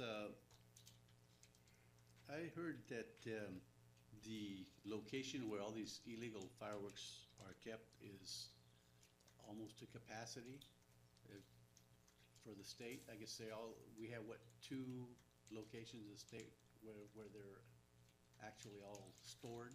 I'm not sure how many locations the state has or the amount that they are at. I know they're very expensive for the state to destroy. So I can't answer for the state how many locations or amounts that they have. But we do send them. We request we that don't they hang come on in, to 'em, right? we request that they come and pick them up. They don't always do that, but. Does this expand the definition of what is not permissible, or it just cleans up the language and allows us to cite violators? Correct. It allows us to cite violators in different methods, correct, Jose? Where if a police officer feels they should be cited and or arrested, that's a tool. Or we show up, police or fire show up and they hand them over, we can actually cite them with an administrative citation and not as a misdemeanor. Am I correct, Chief? Okay, so gives us additional tools where I could cite a person that had dangerous fireworks in possession or lighting them off at a administrative citation process up to $500. And then additionally, if the police caught them and they wish to have them or arrest them, that's another tool that they could actually use.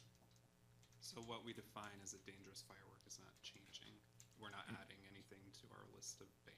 Correct, correct. Safe and sane with the state fire marshal seal is a safe firework unless they alter it and it becomes a dangerous firework. That's the reason we ban the Piccolo Petes in the city limits of Turlock, because so many people were altering them and then made them explosives.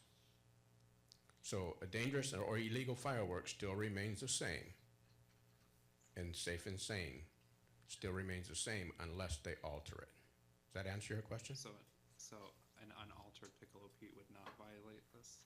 In our city, yes, because we have a Turlock municipal code against them. In the county, they're legal. So They only makes them illegal in Turlock, city of Turlock.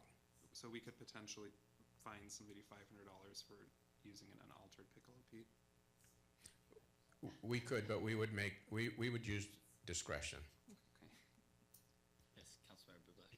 So, and this probably is more for our attorney. So in here, I go out there and I cite you for $500, and then somebody else comes out there an hour later and you get cited again for $500 because there's no communication. How does that happen? How many is it for every device? Like a felon in possession of a bullet, it's every bullet you can actually technically charge them with. So where's this go? How much money can we make off of a package? I think you're really talking about a violation, and you really go out there and see, is there a violation? Let me walk you through some of the changes that are here, and maybe just kind of explain a little more on some of the changes that the fire marshal and staff has done here. It just creates a little more of, I think the word was used, tool. It's another tool in our toolbox as far as how do we enforce. Yearly, the natural way of enforcing is looking at your health and safety code, at the California law, and saying, okay, in a penal code, and saying, what can we do? Police officers were the ones that had to get involved. I know the justification for this was also, well, let's get more folks involved in case, it's not something that the health and safety code or the penal code control, but let's give us more options. The way that the ordinance is structured, it sets out the definition of what is a dangerous fireworks, what's prohibited. It really points to the health and safety code.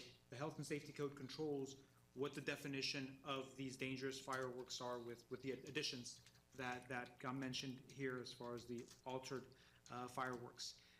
Also, it provides even more responsibility, not just for the person that's actually doing it, but also it does provide, again, in the toolbox, for a property owner that may be allowing the manufacturing of these types of dangerous fireworks or the possession.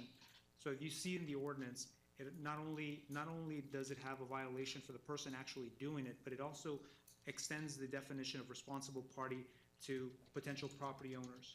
So to answer your question, Councilmember Bublak, if an officer goes out there and there is evidence there that there has been illegal fireworks or illegal fireworks have been found there, everything is being put away, it's not kind of a dangerous situation, then you give an administrative citation, right?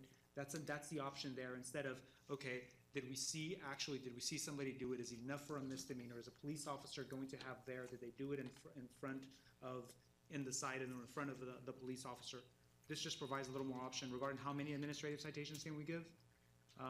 The reality is, I know that obviously staff will be looking at it, but if they go to a site and there's a violation, that's an administrative citation. Clean it up, here you go, you move on. They're still doing it, then you'll probably escalate that. Your administrative citation chapter does have escalating fees. It may start off as a 100, then it'll go up as a 2, then as a 5, and then it's a 5 for every other violation. But as far as, say, the 4th of July, and reasonably we can anticipate there's going to be a lot of fire and police personnel all over And so where's the communications so that you know that this person's already been cited today? Is it gonna be in the computer? Are you gonna look? It would be in a CAD call. Okay. Every time I would go out, I always give out the address and the action. So, and the dispatchers put that in the call.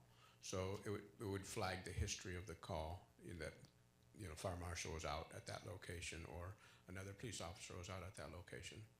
And typically, on the 4th of July, I'm running on the police net as well. So I'm hearing the actions of the police officers and myself.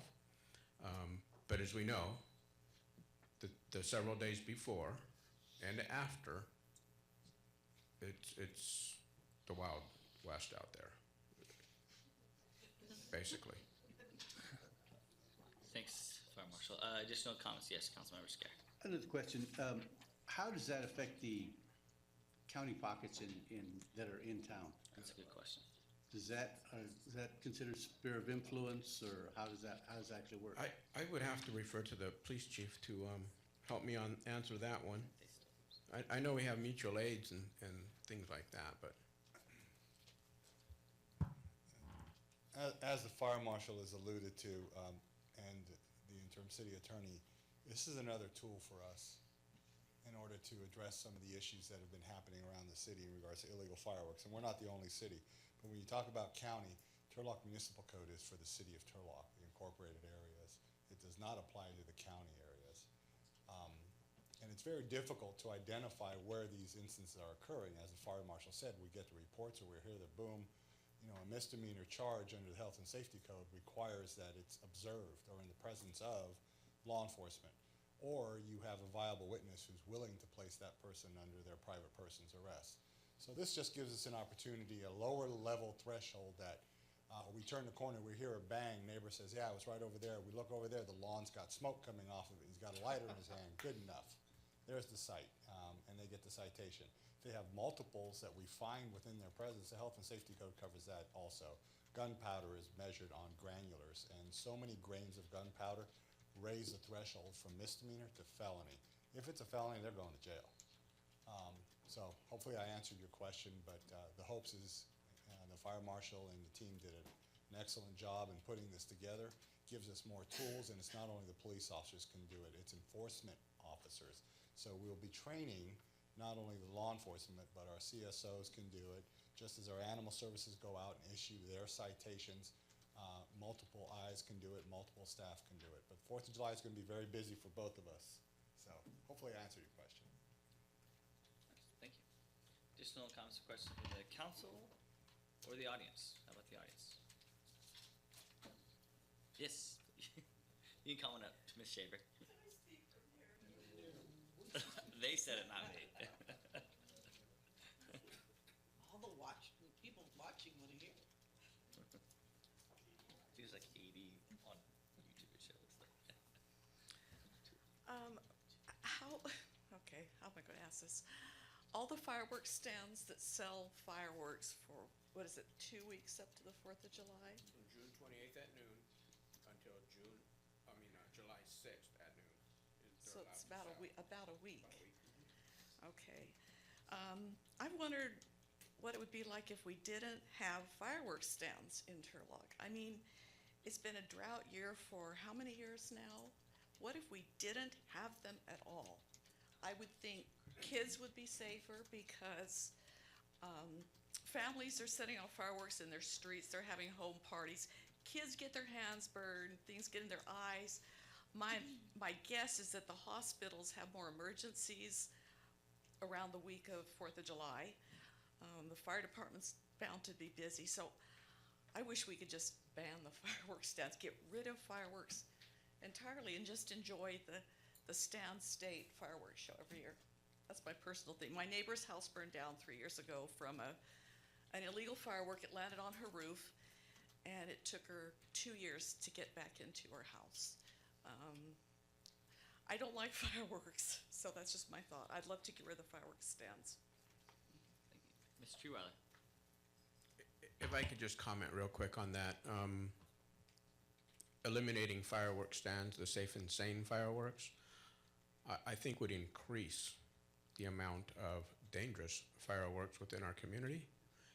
The number of injuries that come out every year are mostly from dangerous fireworks and not illegal safe and sane fireworks. So it's kind of, if you eliminate them, what could happen? And I wouldn't be a fan of eliminating them just for that fact. Thank you. Mr. Truitt. Yes, that's some of what I wanted to say, yes. The firework booths are very beneficial to our nonprofit organizations here in Turlock. It's a great fundraising activity for them, and I'm talking about the sane and safe fireworks. I know the We Care Center down here, they have a 4th of July fireworks sale booth, and they can make $30,000 at that booth in that week's period of time. And again, you know, if you do take it away, you're just going to have more illegals. So, and believe me, they have to get the Piccolo Pete's out of there. They request from the distributors that there are no Piccolo Pete's, and they inspect them themselves to make sure there are none of those fireworks in the mix. So let's let our nonprofits have a means of fundraising here in our city and let the people who use them safely enjoy them safely. Thank you. Additional comments or questions from the audience? Just so for the community's awareness is we limit how many firework booths can actually be in the city of Turlock. We approve every location that they're sold, and we inspect every location that they're selling them at, along with the product that are in the booth. We inspect that as well to make sure we keep our community safe. So I just wanted to add that in. Additional comments or questions? All right, bringing it back to the council. What is the pleasure of the council on this ordinance? Introduce ordinance. Do I have a second? All right, we have a motion by Councilmember Bublak, seconded by Councilmember Dehart. Clerk, please call the roll. Waiving the reading and introducing an ordinance adding Turlock Municipal Code Title 4, Chapter 3, Article 4, Sections 11 and 12 regarding the prohibition of and penalties for the use of dangerous fireworks and setting the final reading date for May 22nd, 2018. Councilmember Esquer, Yes. Councilmember Dehart, Yes. Councilmember Bublak, Yes. Councilmember Jacobs. Yes. Mayor Soisek. Yes, motion carries 5-0. Thank you so much. Thanks so much, Fire Marshal. Moving on to scheduled matters, 8A, a request to amend the City of Turlock fiscal year 2017-18 and 2018-19 general fund budget. Funding augmentation request as approved by the City Council with general fund unallocated reserves. Kelly Jacobs Hunter. Good evening, Mayor and Council. I think Stacy's bringing up my PowerPoint.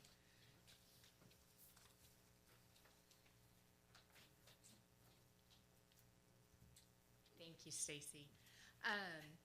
So agenda item 8A is the possible adoption of general fund budget augmentation requests for the fiscal year 17-18 and 18-19 adopted and amended budgets. We were here on April 24th. We brought these back to council to be revisited. At that time, council approved certain selected augmentations, which basically were increased staffing at the police department by 4 police officers, 2 dispatchers, part-time help, and equipment. Then council had directed us to return this evening, identifying the items, the augmentations that were contractual in nature. So we have done that. Before we do that, I just want to make sure, I'm trying to keep everybody up to date. Through the last meeting, which was April 24th, the council approved amendments to the budget that night. So this is our projections, where we stand right now with everything that has been approved by council.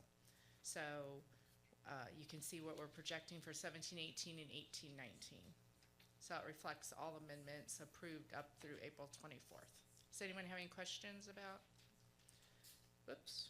Okay, now I did it, Stace. Oh, there we go. We've seen this slide many times before. It basically talks about how we establish what our general fund reserve minimums will be. We have a ordinance in Turlock Muni Code that was set by ordinance 781, and there's also a resolution that establishes our minimum emergency contingency reserve at 6.5 million, and that is also the amount is included. That amount's included within the 7% required by the ordinance. I know we touched on this earlier, but just so we remember, there are things currently that are out there that we do not know the exact amount of the fiscal impact that will be to the general fund, and those are negotiations with TAPO, TCA, TMAPS, confidential, and our management groups. And then, of course, it was talked about earlier was the engineering fund 502. On this item, the last part, I think that's gonna be an item that I'll have you bring back for the point, is a staff recommendation on a plan to take chunks of that engineering Yes. fund deficit. Yeah, definitely. I know you had some ideas already, we were kind of kicking around, so yeah. Yeah, just, the auditors just requested that, that council determine a plan to repay that. It doesn't have to be, paid back in a short period of time. It just needs to have an even plan that we pay that back. And most importantly, which all of you have stressed, is to stop that annual bleeding of that deficit increasing. Absolutely. And I think that tonight was, that approving that and recovering some more will help. So, okay. Okay, so we did go through and we identified the contractual augmentations, and they are highlighted yellow on your spreadsheet, just as they are up here, and they're certain in their categories. So the impact of actually for 17-18, the augmentation requests that have been identified as contractual are actually, we actually lower our appropriations by $37,535, and that's due to police and the ending of the COPS grant, and that they needed to have that appropriation adjusted, so it actually benefits the bottom line. Does anyone have any questions about the other augmentations? Just for the audience, can you go over one more time, what happens if we decide not to vote for these contractual obligations? There will be certain things that the department's services that they receive that will not be able to continue. We have pest control on here, there's printer maintenance, there's alarm service. These are all things that we contract service for. Those prices have increased. And as everybody is aware, all the departments are working off fiscal year 16-17 budgets. Remember, they were, the 17-18, the 18-19 were approved status quo. There was no changes. So all of their services and supplies, they're all back at 16-17. The only thing that was changed or amended were salary and benefit increases that were mandated under the MOUs. So that's why if you're thinking, well, why didn't we know? Well, they're working off, this was 16-17, so we prepared that budget in 15, so. Does anyone have any questions about the ones I've been highlighting? Questions or comments for, yes. Can I have Yes. a question for the fire, police chief? Yes. So, chief, do you conceivably think that you're gonna be able, with the allotted extra bodies, do you really think that you're gonna achieve that in the near 6-month, 8-month period? Before the council approved? The ones that, yes. As I said during that meeting, you can freeze those positions and spend the money. I'm not gonna be able to hire them. I just lost one Friday, I have another one going in 10 days, and just talked to a background investigator about the next one in 14 to 15 days, and I've actually asked them to delay that till after the fair because I won't have enough staffing there. So, no, I'm not gonna be able to hire them. Additional comments or questions? Okay, so these are the 17-18 that are contractual in nature. And then these were 18-19. These were the contractual, they are contractual in nature. The largest amount is our recent lease that we just signed for our new radio CAD RMS system, and that accounts for 330-something thousand of the 353,000 that is identified under 112 General Government. Does anyone have any questions about any of those that have been identified? Any questions, comments? Questions or comments from the audience? Okay.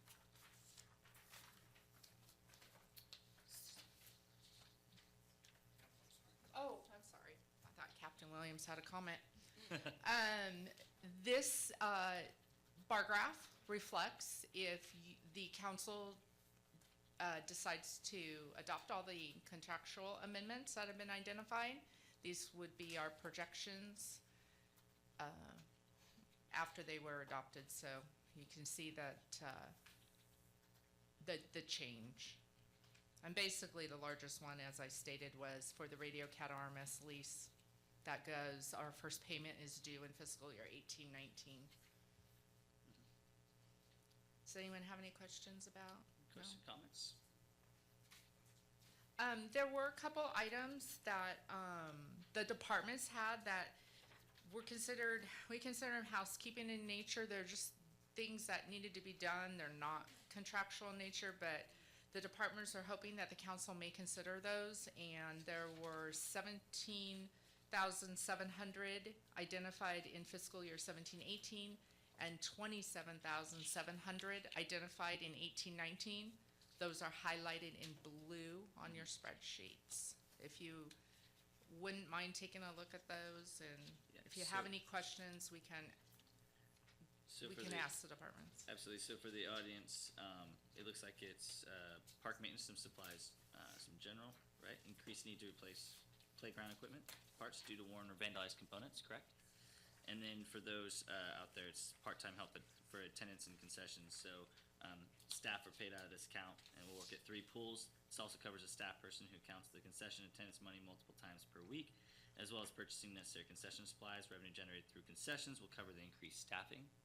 And then training planning commissioners.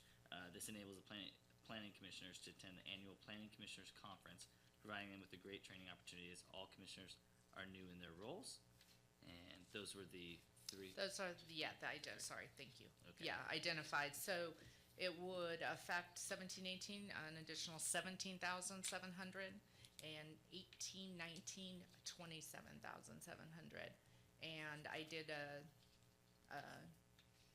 graph for you showing what the reserve would look like with those additional, and I put up there in the corner the 17-18, 17-7, and 27-7. So, does anyone have any questions about those? Need any Questions? more detail? Questions or comments on this? All right, questions or comments from the audience on this? Yes, Mr. Franson.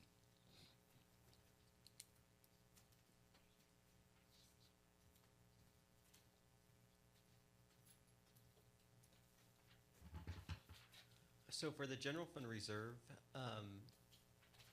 I see in the 2016-17 that it's being totaled up as about $11 million. I've kept hearing that number repeated for how much money we have in the general fund reserve. The projected, like $9.4 million, is that projected with the expenditures? Yeah, at the end. Which are being considered right now? Well, at the end of this fiscal year, without any further amendments, this is our projections. Without any, if no other amendments were made, this is what we're projecting based on our adopted. Okay, so we would have that 9.8, and if our council approved another 2.4 million, it would be that 9.8 minus 2.4 million for projected? If they did all of the amendments, or? Where's the 2.4 Yes. coming from? Well, I thought there was 400,000 for this year and 2 million for 18-19 for the augmented amounts for all of the items listed? Was that not? I don't. I mean, From I the don't. original augmentation. The original. Yeah, I was looking in the agenda packet and it showed the adjustment. Was it 400,000 for this year? Or, Yeah, here, I'll show you. Yeah, well, that's right. I included the slides that had all the remaining augmentations too at the end. I think that's what Mr. Franson's referring to. Yeah, I was just going off of Yeah. this one right here. Was it just the total? This right here, which is the Correct. That's all. So That would this be is all. if all augmentations, okay. Yeah. And the council had asked us to bring back the ones that were contractual and housekeeping, and so those. Okay, so that's not all the ones that were listed originally, right? No. Okay. So that 9.4, should you approve the contractual and housekeeping, that's what we have, and that's everything being allocated. So I see like the radio system has been allocated to come out of there. The new positions for fire, police, everything is considered in that reserve total? Okay. Should be. Cool, thank you. Thank you. Thanks for the question. Additional comments or questions? All right. Bringing it back, what's additional comments or questions from the council? Yes, Councilmember Black. Got a few things. First, so I had asked some questions of Ms. Jacob Hunter, and so we talk about the general fund and that it started on 6/30/2017 at 11 million, projected as of 6/30 of 18 to be at 9.8, and on 6/30/2019 probably 8.5 million. On top of that, we have a bunch of other expenditures. We have some negotiations, engineering fund, and litigation. So I asked the question, at this rate, when would the reserve dry up? And understand, first and foremost, we're talking about a good economy right now, where we're supposed to be saving. And the answer was essentially that without additional resources, approximately 5 years, we keep spending into our reserves. And I'm not trying to give blame to anybody here. I'm just saying that we need to really think about what we're doing here. We're about to hire a city manager, so why can't we just freeze what we're doing, let them come in, see if they can look at this from a different standpoint with all their experience, freeze the positions and put that money back out there to help us with our negotiations. And as an elected, I think we should give you all our travel back. It's not that much, but we need to show you that we're committed to trying to make this balanced budget and not go out there and go around flying and driving places on the expense of the taxpayer. So these are things I think we need to do to show you that we're actually trying to account for the taxpayers' money. So which contracts would you like to not approve tonight? All of them? I'm not talking about any of the contractions. Those are done deal, but I'm talking about the No, 400. we have to vote tonight on the contracts. I appreciate that, but you asked me a question, I'm gonna finish, right? Okay, so the police don't need those positions. So what we need to do is to freeze those and take that money and put it into our negotiations. The contractual part is still part of that, right? That's still in here, so we have to take that from it.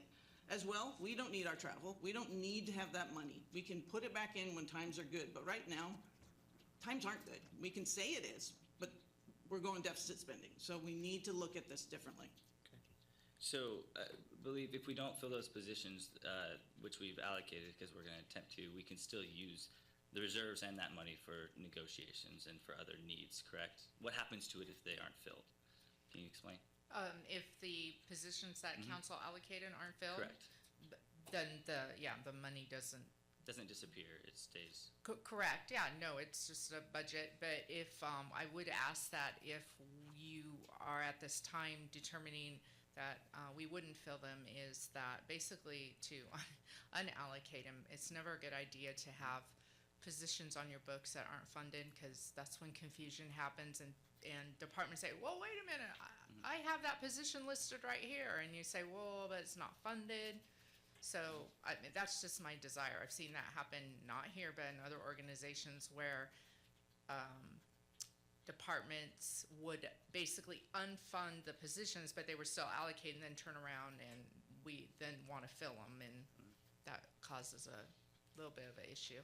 Absolutely. I think that's something that we can bring back. I think when we passed those additional positions, we were operating on the assumption that these were priority one for the police department, in addition, not just the two police officers, but the dispatchers and the others. So we can come revisit that. I think tonight's about the housekeeping, but also the contractual agreements. I think that's important. I'm happy to agendize an item about travel expenses, and also, I mean, if we really want to go down this road, we could also talk about salaries for council members as well. I mean, that's something that could be brought up, and if this is really the $5,000, $10,000 that we think will add to it, happy to do that. We can have a discussion about it. But again, tonight, I think it's about contractual and housekeeping items that we need to move forward. Some of these alarms and shots for our firefighters and police officers, I think it's important to move forward and go from there. So what additional comments and questions from the council? So Yes. I'm still confused. So you're saying, I'm sorry, Chief? Yes, yeah. If you don't mind, please. Councilmember Blue Black asked me a question, am I going to be able to hire those four? It's not that they're not a priority, Mr. Mayor, they are. Our staffing numbers are way below where they should be for a city of this size. But the bottom line is, as I've said before, we're putting the cart before the horse. We cannot hire them because we're not competitive enough, and we have challenges. So the question that was asked, can I hire them? No. Are they important for staffing? Sure they are, but I'm not going to be able to hire them. So it makes sense if you want to freeze those positions. I'm not for deallocating them. We've frozen positions before. Freeze the positions and use the money as you see fit. For the police officers, for the dispatchers, the signing bonuses are working. I've been able to hire one, and I'm hoping to hire one more shortly. For patrol officers, they're not. So I just want to make it real clear, if we're going to come back and talk about, for the police department, freezing 4 positions and utilizing approximately $436,000 towards other means as you see fit, I'm okay with it because I won't be able to hire them. But as for the dispatchers and the other part-timers, I'm not okay with it. I am able to hire them, and I'm moving full speed ahead. So I just wanted to make that clear. Thanks for the clarification. Absolutely, and I think that's a tool in our toolbox tonight on our closed session agenda for sure. Yes. Chief, perhaps you could give us a projection on when we could unfreeze them or when you would expect that we should. Well, it's going to be difficult. I think we're all aware, and we've heard on multiple occasions, that we have a challenge with salaries. Law enforcement throughout the nation has a challenge in hiring qualified individuals. That's across the nation. But when you throw out, Turlock has always been the place to come and work. We have the best training. We have the best trained officers. We have a wonderful community. But we fell behind the last 10 years in the median in regards to salary challenges. So we're not able to compete. No longer is it Turlock, the key to the valley, going to be enough. So your question is kind of hard for me to answer, but it's not something we can fix in 1 year, 2 year. We need to look at a whole bunch of options that we discussed on Friday, but we need to really get some clarification on where we're going to go with those revenue increase capabilities. So if you're asking when are we going to be able to hire those positions, I'm going to be rather blunt. Bring the salary ranges where they need to be, take that salary challenge away, and I guarantee you I'll start hiring quite a few officers from the areas that will come directly to us. If they don't go to the county first. You bring us up to the medium, they're not going to the county. We'll be above that. Yeah, we're definitely aware on that topic. Additional comments or questions on this? Yes. So I'm not sure why we can't just take that off the table then. If we're talking about contractual, but we're also talking about finalizing a budget. To me, they're all one and the same. If we're trying to figure out where we need to spend the money and how we should spend the money, yes, contractually, I totally understand those. But those other obligations are sitting there that now you've just heard from our professional that we probably shouldn't do it that way, we should do it a different way. Why can't we do that this evening? Well, I mean, if that's the pleasure of the council, absolutely. It's whatever you guys like to do. Yeah, I don't disagree. I think that's probably appropriate. Okay. Is there additional comments or questions? All right. Well, I'm looking for a motion of whatever you guys want to do. I guess. Yeah. So help me if I'm, get this right, Kelly and Chief. So it's number 25 and 26 then, is that those two lines would be the ones that we're speaking about that we would take out of this for the moment? And 25, which is the equipment. Okay, thank you, yes. That's correct, as long as that equipment's just for the officers, not for any of the, not for the It's the part-time or weapons and the shields. Okay. Yes, that is correct. Okay, so if we can add those to the contractual, to delete those, and then I would move to submit with the contractual. Second. Do you want to also include what we're dubbing the housekeeping items? They're totally 17,000, some odd. Actually, I was kind of hoping we'd let our city manager do that one. It won't, in the next couple months, it's not gonna kill us. Well, actually, it will, because we're getting ramped up for concessions, I believe, and a couple other things. This is, the training for the planning commissioners, part-time attendants, I don't care either way, but I just don't know. Staff want to speak to the timing, if you can wait 2 months?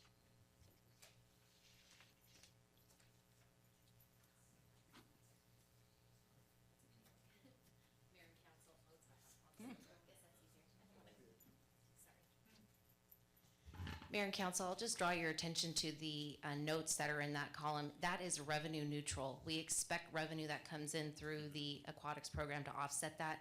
So it's really just like a cleanup item. The only other item that we are asking for an additional allocation is to our park supply budget. We've experienced significant increases in vandalism and the need to replace components. And so unfortunately, we're already about $1,500 in the hole this year. And so being that we have 2 more months left in this fiscal year and it's our prime park season, there are things that we have had to hold off on because we don't have the supplies because of that vandalism that we experienced. And so it goes back to what Ms. Jacobs Hunter said about these are numbers that we were working with back in 15, 16, 16, 17. Our experience with park maintenance, just, this is just what it costs to do business these days. And so keep in mind, this is for 25 city parks that we're trying to maintain. So when you spread that out, that $15,000 out over all of those, we hope that you'll understand it's really it's imperative that we get some additional boost there just to get us through the rest of the fiscal year. Okay. And then, yeah, Nathan, you want to speak to?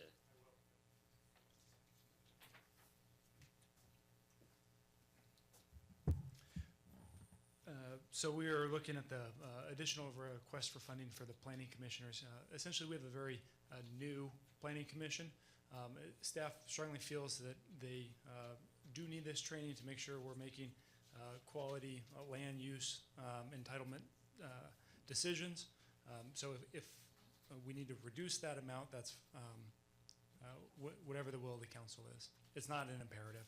So, unfortunately, you weren't here when Mr. Pashano talked about it, and we, or at least I had asked, is if we could just put it on and have everybody else come and pay a price to cover the cost. So if we host it, and we know that there are a lot of planning commissioners in other cities and county, that might be a benefit, then it wouldn't cost us anything?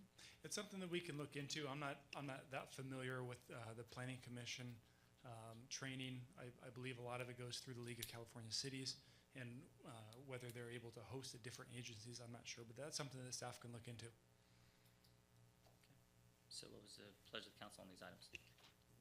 So I'm gonna get it all messy here then if, Bill, I don't know if you're gonna work with me here.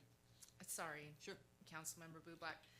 Interim City Attorney Sanchez, would it be appropriate for the motion to be the approval of what they decide to approve and then to amend the line numbers and to say that, to amend the budget to remove those from, or how would that be most appropriate? Yes, I believe the staff report that you currently have, Kelly, does have it's basically just amending the City of Turlock fiscal year 2017, 2018, 2018, 19 general fund budget. And it says as approved by the city council. So I think having the discussion here of what they want to change is appropriate, and then it'll just be captured by the changes that we'll make.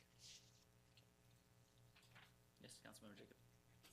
I think I would probably not see this as an either-or situation as it relates to the additional positions. I wasn't here for that vote at the last meeting, but I think that we can probably do both. Have the additional positions I think we need, and also I think that it's a separate issue that we're going to be dealing with in closed session later this evening in terms of competitiveness. So I don't fully see the rationale of removing those and before we have our discussion this evening. Agreed. I'm not Can sure. this is one of the tools, especially if we're hoping to make these positions very competitive to where we're hoping that people are knocking down the doors to be coming to be hired here at the City of Turlock. Could we bring this back after we have resolution? Like, we can bring this back as an agenda item, assuming at May 22nd or June 8th to unfreeze these, correct? Is that what you're saying? I would be more in favor of doing it that way. All right. So what's again, pleasure of the council? What would you like, Councilmember Scare? Just for clarification, I believe I took a nap here and missed something. We're the items 25, 26, and 30 that were approved, those are the three you're talking about unapproving? Correct. Those are the ones that the chief, which we're not disagreeing with about his ability or inability to hire in those positions, and that they should or shouldn't be frozen. It's that we're just tabling that because we were taking the vote. We feel there's a very significant vote that's going to happen later on this agenda in closed session, and so it's saying just address the contractual plus housekeeping items now, and then we can come back later on the other item. That's what I believe. Did I capture that correctly? So is that a substitute motion? All right, so Councilmember Jacob, that's a substitute motion. Do I have a second on that? All right, we have a second by Councilmember Scare. Any further? Yes? Which takes precedent, Mayor? What's that? There was a motion on the floor. Yes, City Attorney. In terms of Yes, City Attorney. that's correct. I believe Councilmember Bublak did have a Okay. motion on the floor, and I think we were gonna wait for a second, but there was discussion Okay. prior to the second. So is there a second on Councilmember? I Oh, okay. seconded Oh, it, then there was a motion on and the then floor we and a were gonna second. modify it. Okay. So what we can do now is we can take a vote on the freezing the positions, not the contractual obligations, and not the housekeeping items. Is that what you'd like? Is that was your motion? We hadn't modified, so I'll just withdraw and you guys Okay. go ahead. Talk amongst Are you good? Yep. You good with that? You want me to withdraw? Yes, please. My second is withdrawn. Okay, so we have a motion by Councilmember Jacob to approve the contractual and housekeeping items that were brought forward, correct? Clerk, and we have a second by Councilmember Scare. Correct. So, just for clarification, then you're saying that we should go ahead and do the planning commission training as well, rather than just host it and not have a cost? Are we guaranteed that there's no cost to that? I mean, But how have does we that? even looked into it? I mean, we're just kind of expecting that it's gonna cost. Nothing is as it seems, I mean, until we look into it. I just don't wanna expend money just for the sake of saying, oh, we can. Councilmember Jacob, do you want to keep or withdraw the $10,000 planning commission training? I think that we need well-trained planning commissioners. How we get there, if we need to bring that back, I don't have a problem with tabling it. And then if you can do some research, I'm not really sure I understand the viability of hosting a conference here and if that's gonna work, but if you guys are able to make that happen, it sounds like a good idea. So I don't have a problem with tabling that part of it. Okay, so we'll table that section. We'll remove that. Is that fine, Councilmember Scare? All right, so we're removing that item number 61. Okay, so we have a motion by Councilmember Jacob, seconded by Councilmember Scare. Clerk, please call the roll. Amending the City of Turlock fiscal year 2017, 2018, and 2018, 2019 general fund budget, funding augmentation requests as approved by the City Council with general fund unallocated reserves. Councilmember Scare? Yes. Councilmember Dehart? Yes. Councilmember Bublak? Sorry, I'm not. I'm gonna go with no. Councilmember Jacob? Yes. Mayor Soisek? Yes, 4-1. We're moving on. Item B, a request to amend the City of Turlock fiscal year 2017-18 and 2018-19 non-general fund budget funding augmentation request is approved by the City Council with non-general fund unallocated reserves. Kelly Jacobs Hunter. Thank you, Mayor. So now we get to go on to the non-general fund. These were brought before council and the departments went through each of their augmentation requests, and the council asked questions, and we were directed to return this evening to bring them back for consideration. They are all non-general fund, and the list is the same as what was presented to you previously. And if you have any questions, because I know it's been a few weeks, we'd be happy to answer any questions about any of the augmentation requests. Any additional questions for the non-general fund unallocated reserves? Pretty straightforward, and you did a great job. Thank you so much. And thank you for the last item too, by the way. I know we were trying to go through the contracts last time. It was easier just to do it later. Additional question or comments from the audience on this item? Okay, bring it back. What's the pleasure of the council on this item? Do I have a second on that one? Second. All right, we have a motion by Vice Mayor Jacobs, seconded by Councilmember Dehart. Clerk, please call the roll. Amending the City of Turlock fiscal year 2017, 2018, and 2018, 2019 non-general fund budget, funding augmentation requests as approved by the City Council with non-general fund unallocated reserves. Councilmember Esquer, Yes. Councilmember Dehart, Yes. Councilmember Bublak, Yes. Councilmember Jacob. Yes. Mayor Soisek. Yes, motion carries 5-0. Thank you so much. Thank you, Mayor and Council. Moving on to green sheet for item C, a request to accept the Turlock Downtown Property Owners Association 2017-18 annual report. Miss Molly Amott, come on up.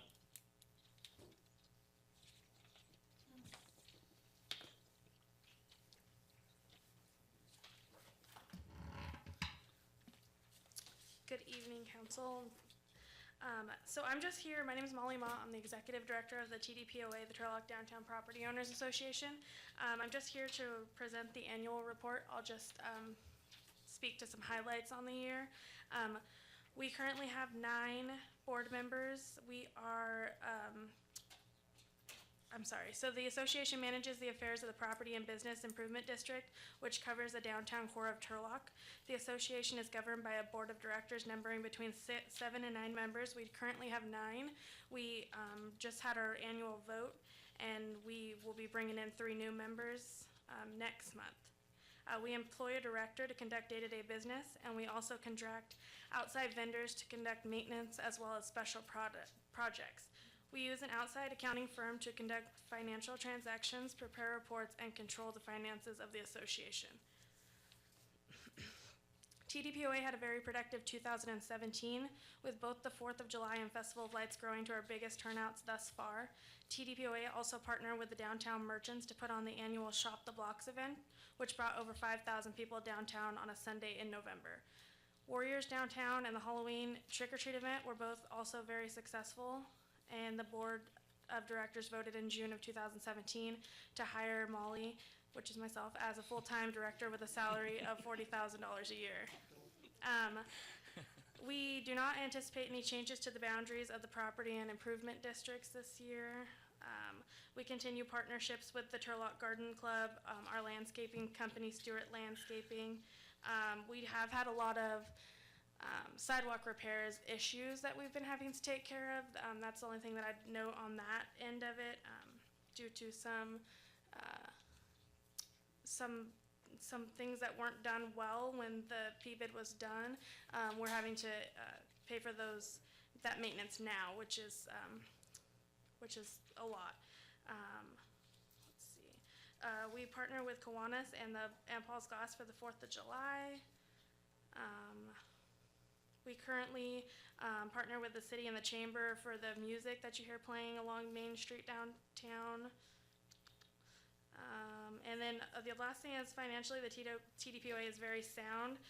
Our budget process is thorough and transparent and meets the mandate given by the establishment of the downtown PBID. Attached is our financials that you should have from January to December of 2017. We continue to maintain an unrestricted reserve of approximately $245,000 and a restricted reserve of $60,000. Thank you so much. Any questions or comments from Molly? That's Molly. I know. Yeah, sorry. Portion. Thank you. Question, comments from the audience? Don't go anywhere.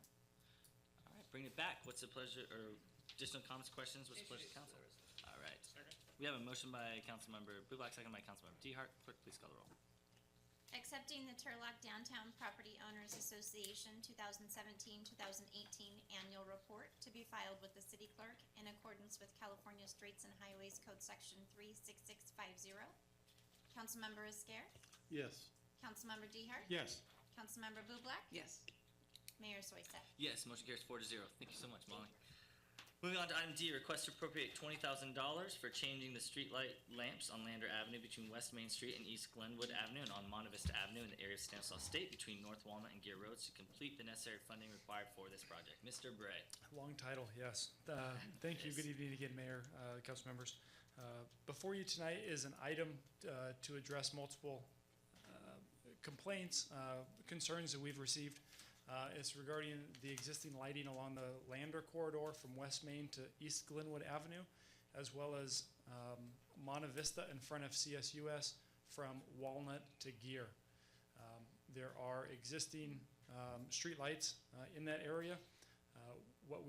They are traditionally the old style lamp. They are not LEDs. And so what this funding would do, it would transfer funding for city crews, for Michael Cook's crews, to go through and replace the existing lamps, the existing lights, and replace them with LEDs. They do that currently throughout town. As lights go out, they're replacing them with LEDs. This would prioritize those two corridors and would replace all of those existing streetlights with LEDs. They would then stockpile those old lights that are still working and be able to use them throughout town where maybe you have a corridor, there's no LEDs, and you want to maintain that same look and feel of the light. So these funds are coming from, or proposed to come from, Section 2103 gas tax funds. They're specifically for this type of use. With that, I'd be happy to answer any questions. Any questions or comments? So I'll turn the microphone over to Councilmember Dehart first, because I know this is a Glad to see this. Yeah. I'm also concerned, however, with Gear Road between Monte Vista and Christofferson. We've got a high incidence of parking along Gear in the southbound direction with a 45-mile-an-hour speed limit. We got pedestrians crossing at Fullerton, across the median, independent of any crosswalk or whatever. Highly volatile situation. I'm really interested in finding out whether or not we can get some along there. Okay, excellent. We will, for your knowledge, we are meeting with the CSUS and their safety committee, both the engineering staff, the police staff, CSU police, and their safety committee. We've identified different areas around the campus to take a closer look at these areas. So we'll. That particular one is problematic for anybody that drives along there, especially if they're doing 50 because they've exceeded the 45, and all of a sudden you have somebody stopping to park in front of you. If it's not happened to you, it will. It's happened to me on a number of occasions. Well, I wasn't doing 50 though. Wait a minute. In any case, it's rather disconcerting, and especially when you've got more than moderate traffic. Yeah. You've got no way to move out of the way, and all of a sudden somebody's stopping to park. The lighting's poor, and we're in a 45 zone. It's a recipe for disaster. Okay. Just some comments or questions from the council or the audience on this one? Okay, bringing it back, I can't thank you guys enough for working hard on this, by the way, and I know that this was quick. I know President Jun has talked about the campus safety, so that's huge, but then also Lander, like you said, I echo your sentiments. In addition to the high visibility crosswalks that you guys are putting in Lander, which are great, these lights are really good for safety, and so thank you so much for working hard. What's the pleasure of the council on this item?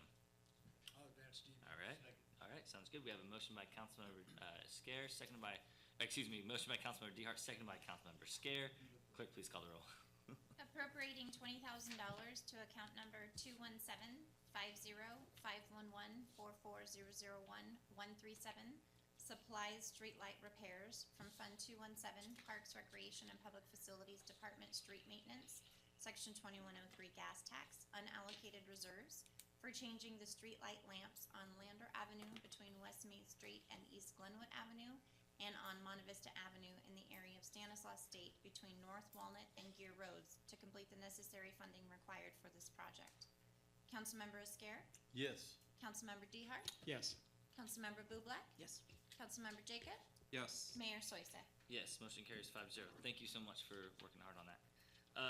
Item E, request to accept the report on the current design and maintenance of the BMX bike park and providing direction to staff on the future management of the park. Director Van Gilder. Good evening, Mayor and Council. We're going to pull up some pictures of the bike park for those of you who may not have been out there recently, just to refresh everybody's memory. We've been asked to present an update tonight in regard to the current maintenance of the BMX bike park and our compliance with the adopted operational plan that is in effect. And so it's important that we take a minute, I think, to recognize that our bike park has actually been up and running since December of 2009, which doesn't quite seem possible. And so as we, kind of refresh our memory on how that project came to be, it was truly a grassroots effort. And many of you who were around or in the community may recall that it was a group of very active young people from our community who had this vision and brought this idea forward and worked alongside of staff and many members of the community to make it a reality. And so what you see here in the picture is really the result of all of that work. In terms of where we're at today, I've outlined all of this in my staff report, so I'm not going to read it verbatim, but essentially we maintain the bike park as part of our regular park maintenance routine and route. And so last year we spent approximately 171 hours in the year just providing some general maintenance to it, vandalism issues, picking up trash. At times you might have kids come in and use it as a big sandbox, so they'll dig in the sides of the mounds, and so we have to fix those. But no major changes to the layout. And I think that was the main question that was posed to our department, in that there was a perception that we were not in compliance with what the original operation plan was. And if you read that operational plan, and in fact, I'll read the language here. It's item 3 of the policies and procedures. It says city maintenance staff will form and reshape the dirt mounds, in parentheses, jumps, as necessary. Volunteer workdays will be scheduled twice a year to make any larger than normal, in quotes, changes to the mounds. Volunteers will work with city staff to complete the work, and all changes to the dirt mounds must have prior approval of the Parks Maintenance Division. And so if you go back, you'll remember this very active, excited group of people who, during the conversations about designing the bike park, wanted the ability to come in and make periodic changes to it, to keep it exciting, to keep it challenging. And so that was why that type of information was included in the operational plan. What we've experienced is different than what I think we had anticipated back then. We don't have that same group of people that are still sort of leading the charge in that regard. We just haven't seen that level of interest in that particular amenity stay at that level. And so if I had to guess, well, from a practical sense, probably many of them have grown up and probably moved on and are doing other things. But there was a recognition that when the park was opened, I had the benefit not of being on the planning side of it, but I actually got to be part of the ribbon cutting. That's kind of when I came into the picture. And so I had the opportunity to have conversations with some of those that were directly involved with the project. And there was a bit of disappointment with the final outcome of the park. That's just a factual statement, in that what the vision had originally been and what we ended up with were not the same. And it was primarily because the level of challenge and risk that was originally desired was not able to be achieved because, as you know, as a city, we have to manage our risk and liability very closely. And so I think that over time, recognizing that the city's position in regard to that facility, we were going to be taking a very conservative approach to how we design that park. I think that was one of the reasons why you just sort of saw less and less interest, or I guess passion about making any major changes. In an effort to try and remain in compliance with this operational plan, we did hold a volunteer workday in 2011 where we tried to keep that excitement going. We had very few attendees show up. There was another attempt, we're guesstimating 2015, we had an employee that worked for us out in our maintenance division that had a group of people that wanted to come and do some work on the bike park. Not major changes, all of these were just sort of repairing or fixing what we already had in place. And so the lack of community interest, is, I don't know how else to categorize it, coupled with the fact that I don't have to tell you guys again, we have very limited resources in our Parks Division. It was not practical for me to prioritize a redesign of your bike park over all of the other things that we have to manage every day with the limited resources that we have. And so I take my cues from the public, and until recently, we've not received any questions or concerns about the condition of the bike park or the lack of redesign. In fact, as I mentioned in my staff report, when we did go out to the community during the recreation facility survey, while we didn't have anything that was majorly opposed, there was information gleaned from that survey that ranked bike parks and golf courses, they were one of the most opposed.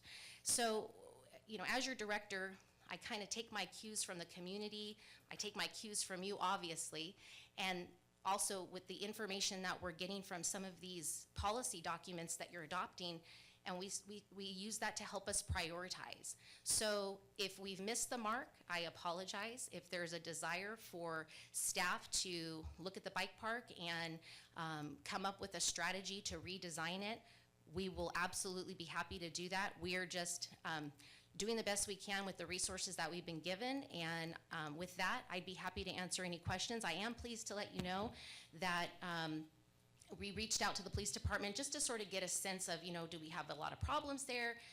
No problems. I mean, it's a very passive recreation amenity.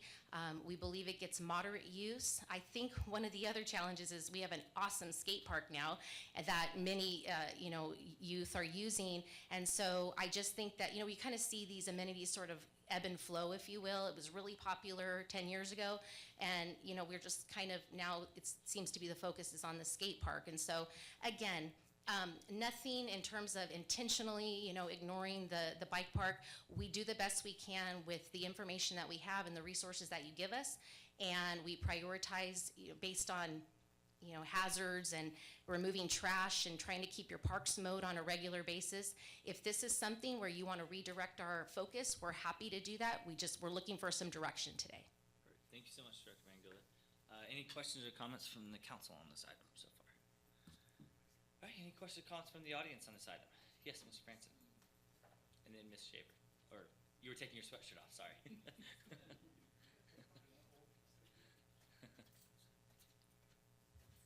Okay, so on this issue, I had been requesting this mostly due to the policy-setting nature and trying to follow through with council resolutions. There was this operational plan. The maintenance is one thing, but the volunteer workdays to possibly change the design was another thing.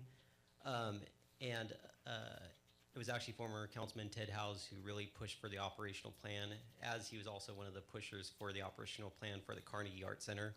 So with this bike park, though, how it came about was actually not just a bunch of kids. A kid wrote a letter, I took it up, and I had sent you guys in the email. It was in Merced, Sunstar, Modesto B, whatever. I just wanted to do that because I also led the effort for the skate park, and the skate park was totally compromised, as was this bike park. That part was factual. It was not what they exactly wanted, but it stalled out like the skate park did, and at least we got something. But with this bike park, it stalled out and was sort of rushed with the design. So the component to possibly have it redesigned was because we didn't get a lot of time, including me and some other kids, but there were grown adults that were into biking. And on our first days when we were building this park, there was quite a few people out there, adults and everything. The problem, like with the skate park as well, it was not ever utilized, as in the redesigns. That would have renewed interest, just like now we have a skate park that has renewed interest as well. So that's what I had tried to say previous in, I think, 2011 that was also mentioned. I came up with this, and all of a sudden there was a volunteer work day, and I even emailed, I actually found the old email, it was like in February 23rd, 2011, and then all of a sudden a volunteer day was set for March 5th. And like I'm the one that was bringing it up and wasn't contacted, and then the other person that also owned this, also in the bike park, he was contacted about the work day, but we're talking about seriously in a week and a half. Well, in that email, I actually asked how many people showed up, and it was like 3, plus city workers. So since then, it's been the continual effort of mine to try to make this renewed and with the intention it was supposed to do, which was, I mean, of course, everything is going to get old, but with dirt, that was the whole benefit of it. So I'm trying to get some potential rejuvenation for this, activity that youth could be taking part in. And I would like to see an effort to see, I mean, I see tons of bikes. Our bike shop actually grew when it was by the post office and moved a little close towards Footers. I know a lot of people are riding bikes, BMX and otherwise, and I'd just like to see us follow through with council resolution and the plans that we have, even for community amenities like this. So I wasn't wanting to put this on an agenda per se. I mean, I'm glad it's on the agenda finally, but it's not like, oh, let's do away with the operational plan.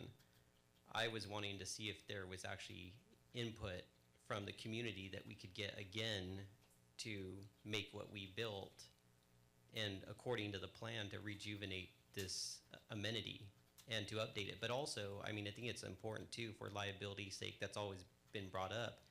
But the fact is that that operational plan was put in place for a reason, and I know liability was number 1, but also number 2 was because we were talking about that the kids and the people didn't get their ideal design. So that was supposed to be that we could have taken that base and moved some dirt around possibly, but it sort of fell by the wayside, and actually like a lot of us that were involved were never contacted. I mean, if you go at the bike park, there's a plaque with the donors on it and everything. I mean, I sent the list also in the email too. Like a lot of us have never been contacted. I mean, would we want to help contribute to redesign, to help fund this, to lead another effort to see if there's a bunch of new kids that want to do this? Or, I mean, if not, then, I mean, I guess it's almost like, why have it then if it's just going to be like for a few people? I don't even know, again, what the amount of people using it is. I don't know what that actually means, like to have this park moderately used. I don't know if that's 5 kids, 10 kids, what. But I would like to see the council's policy setting followed through with. And I would like to see us use this amenity the best it can and to give the youth that opportunity to get back in it, especially because this is a new batch that we'd be talking about. So thank you. Thank you. Any additional questions or comments from the audience? All right, bringing it back, what's the pleasure of the council? What's the council direction on this item? Because, Director, you're looking for some direction, correct? Yeah, Or would you like to speak to? Yeah, if I could just speak to that. So there's a reference made to the volunteer workday that we had in 2011, which would have been about a year and a half after we first opened it. So I'm not really certain that we were in the mindset back then that we were already looking for a redesign. I think admittedly, staff was still trying to, keep the existing mounds in place. There was a request to make them slightly more challenging and dig the ravines a little bit deeper, and we had some conversations back and forth. So yes, there was not an effort to go back out to the community and try and get a bunch of feedback, because we had just had the bike park up and running for about a year and a half, almost 2 years. Again, we are open to ideas on redesigning the bike park. You'll see that I've given you options to consider. I would say to you, if there is a desire to explore this, we recognized that the approach that we took with the redesign of the skate park worked really well. We had a consultant on board who had a background in that type of design. We engaged the community. We got their feedback on what they wanted, what they didn't want.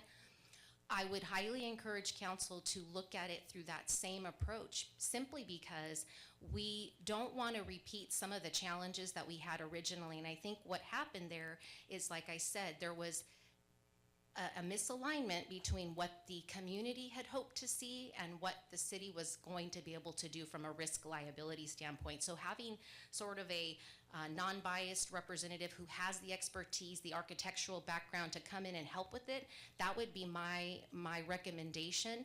Obviously, there's a little bit of a price tag. I don't know what that looks like, but we could do that research to find out. But I feel like we should learn from our first experience and try to do better if this is what the council wants us to do. But frankly, the other option is to clarify your operational plan. Again, the references made in regard to these redesigns were as necessary, and we simply, given our resources, have not identified that, nor have we been getting a large group coming to us desiring these changes. Should that be different, we're open to it. But if you decide tonight that you are happy with the level of service that we're providing and with the current layout, then I would ask for there to be some type of action taken that clarifies your position on this, so that we can know what you expect of us in regard to this. This is almost a 9-year operational plan. It would seem reasonable that we would have some clarifying discussion, just given times have changed, priorities I think have changed, as well as we've heard from the community, at least those that participated in this recreation survey. I think that needs to be factored into your decision tonight, that they had prioritized that lower on the scale as compared to some other things. So given all of our conversations about these challenging financial times and all of the competing interests, we really want some clear direction from council on what you would like us to do, because if we direct resources in this way, obviously that means we're not doing something else. So we just are looking for some clear direction tonight. Absolutely. So with that in mind, what are some of the clear direction that we'd like from the council? Anything? Sure. And then Councilmember Scare, if you have some thoughts. Yeah, I just want to clarify that in your comprehensive operational plan, it's like city maintenance staff will form and reshape the dirt mounds, jumps, and then it says as necessary, period. Volunteer work days will be scheduled twice a year to make, and then any larger normal amount. So the maintenance is as necessary. That's what the park workers do. And then twice a year, we're supposed to be the volunteer work days. So that's just something that hasn't been done. I mean, I don't even care what level, right? There hasn't been volunteer work days. I've never been contacted. I was part of this. I've never seen it advertised, except for back in 2011 when I brought this up again like this. So I just wanted to clarify, so the as necessary, that's just regular maintenance, which I know when it gets flooded out in the winter time, sprinklers bust, whatever, I would guess that's as necessary. The twice a year has never happened that I've seen, except in 2011, that one time that I've seen advertised or anything.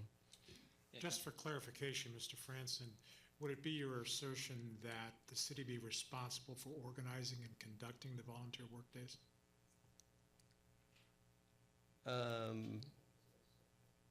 It says the volunteers will work with city staff to complete the work. So, I mean, I believe the city has, I believe Director Van Gilder can answer it, but I believe the city has to host it for your liability reasons. But I'm suggesting to let someone like me or whoever's out in the bike shop or whatever, I think they should be the ones that would see if there's this interest or not, get the kids together, I'm assuming younger people anyways, get them together, let them get a lot of the input. I do understand about the experts that designed the skate park. I mean, I don't know how much that costs, but this obviously was talking about twice a year, so the intent was not full on. It was to take this and revise from this, because, I mean, if you go, I mean, I could go back on all the documents, but it was like seriously just taking the end jump, and instead of it being an end jump going in the fence, it was talking about, oh, let's put like a curved bank at the end. So taking existing dirt there, moving it.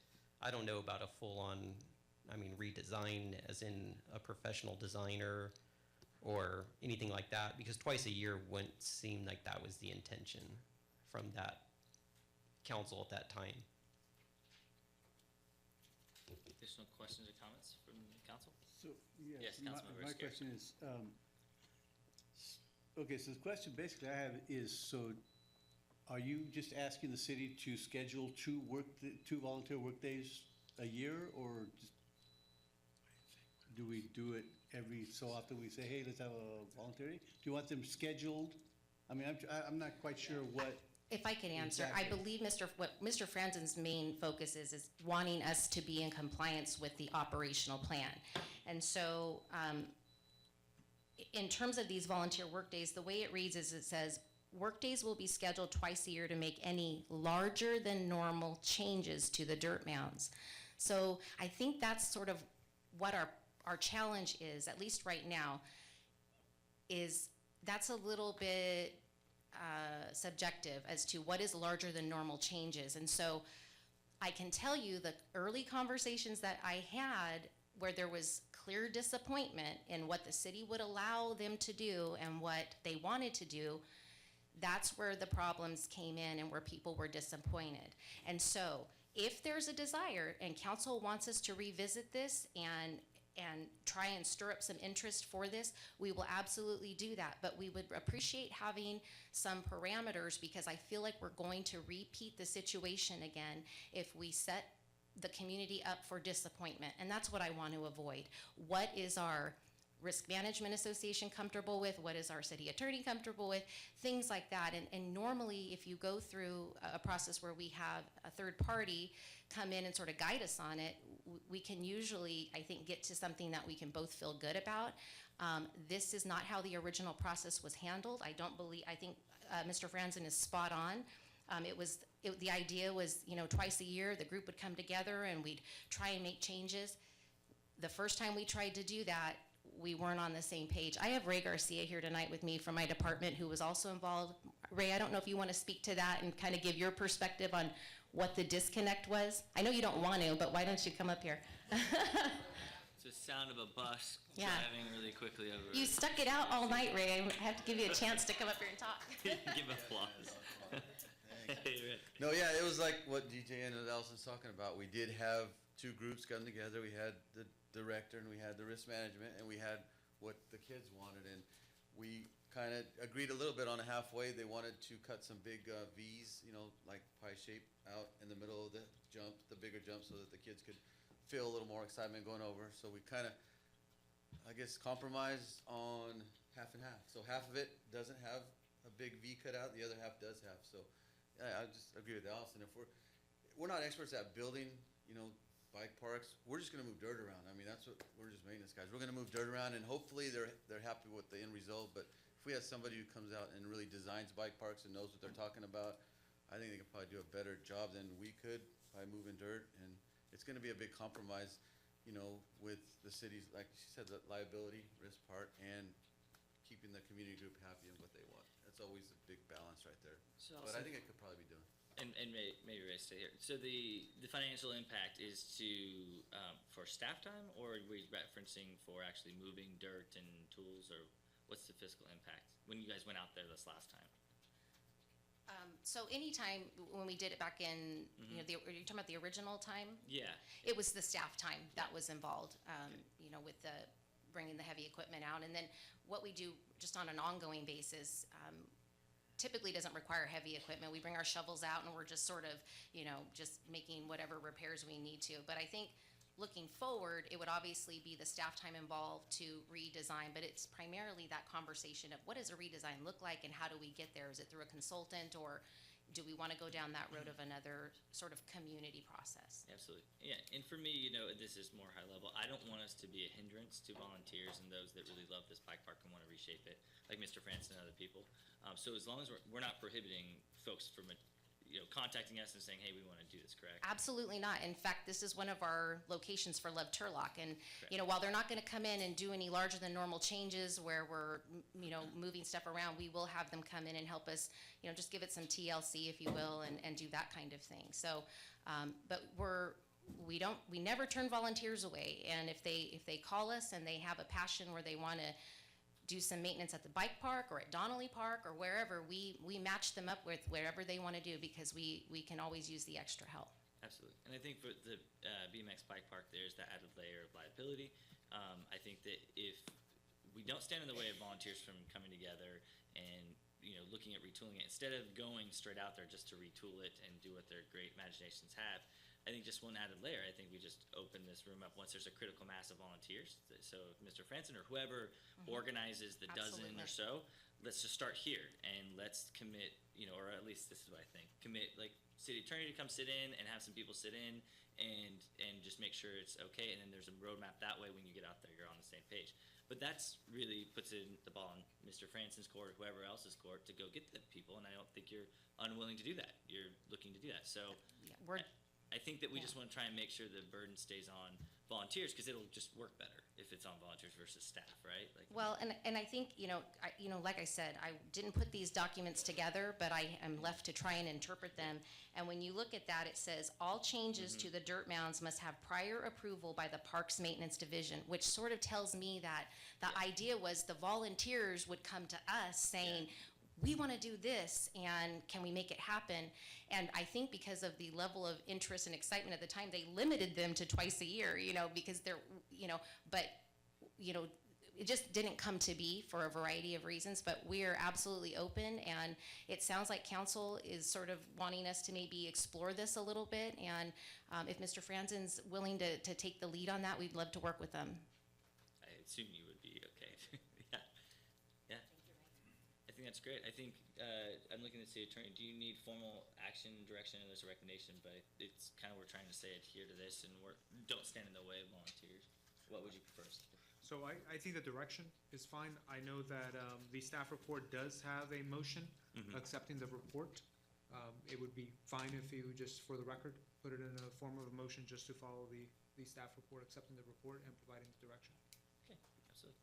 So any additional comments, questions? I don't want to stifle conversation right now. Any thoughts?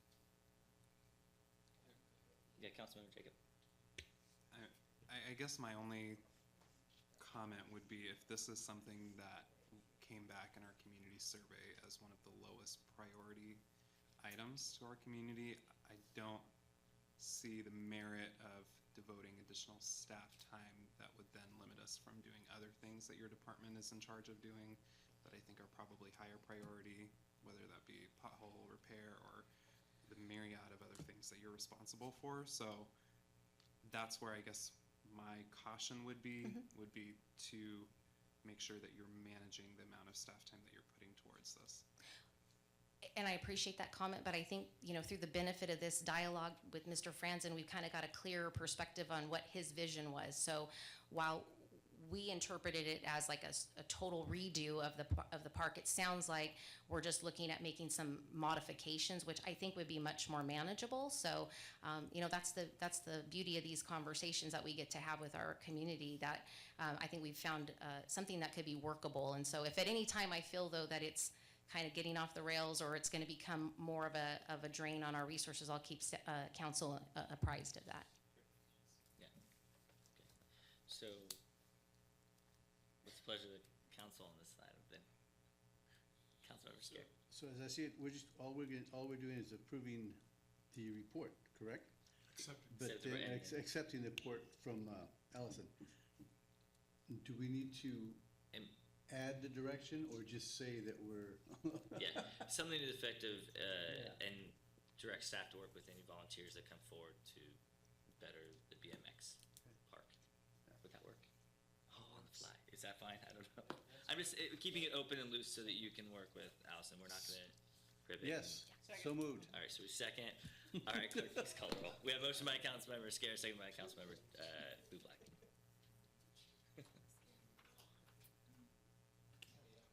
Accepting the report on the current design and maintenance of the BMX bike park and directing staff to work with volunteers who come forward for the betterment, or for the betterment of, what was that last part, Mayor? I'm sorry. Maybe to lead the betterment of the BMX To park. lead the betterment of the BMX bike park. Is that fine?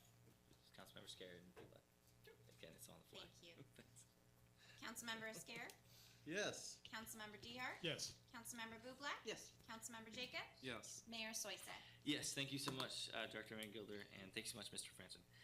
Moving on, request to designate the Turlock Downtown Properties Owners Association's 4th of July Parade and Car Show as city annual co-sponsored event, appropriate $5,000 annually, and designate the Turlock Downtown Property Owners Association's Festival of Lights a city annual co-sponsored event, and appropriate $5,000 annually. Director Van Gilder. Thank you, Mayor and Council. As you recall, this item was asked to be brought to you as a result of the discussion on the Community Activities Grant Program. We have the Director for the Downtown Property Owners Association here tonight, Molly Amont, who I'll ask to come up and speak on both of these events if you have any questions. The action that you're being asked to take tonight is very similar to other actions you've taken in regard to co-sponsoring other community events. And so what we have essentially put before you tonight is that both the 4th of July Parade and the Festival of Lights would be considered city co-sponsored events with an allocation budgeted each year until you say otherwise of $5,000 each. Where'd she go? You wanna come up and talk about your events?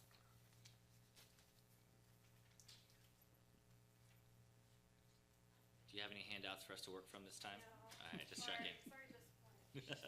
I don't have much to add from the last time I was here. I love that this is what's coming forward, just because that gives us a little bit of concrete money to work with, just to make these events better every year. We know we're gonna have this money, basically. So I can answer, we can answer any questions if you have any. Any questions or comments for Mon? It's a pretty straightforward item. And we've gone Right. over it, yeah. Any questions or comments from the audience on this item? All right, come and bring it back. What is the pleasure of the council on these two items? Both of them? All right. We have a motion already by Vice Mayor Jacob, second by Councilmember Dehart. Clerk, please call the roll. Designating the Turlock Downtown Property Owners Association's 4th of July Parade and Car Show a city annual co-sponsored event, appropriating $5,000 annually to account number 1201012047317, city-sponsored special events from Fund 120 Tourism, reserve balance to offset costs for the Turlock Downtown Property Owners Association's 4th of July Parade and Car Show, and authorizing the city manager to allocate annual co-sponsorship funds in the amount of $5,000. Designating the Turlock Downtown Property Owners Association's Festival of Lights a city annual co-sponsored event, appropriating $5,000 annually to account number 1201012047317, city-sponsored special events from Fund 120 Tourism, reserve balance to offset costs for the Turlock Downtown Property Owners Association's Festival of Lights, and authorizing the city manager to allocate annual co-sponsorship funds in the amount of $5,000. Councilmember Escare, Yes. Councilmember Dehart, Yes. Councilmember Bublak, Yes. Councilmember Jacob, Yes. Mayor Soisek. Yes, motion is carried 5-0. Thank you so much. I did have one question.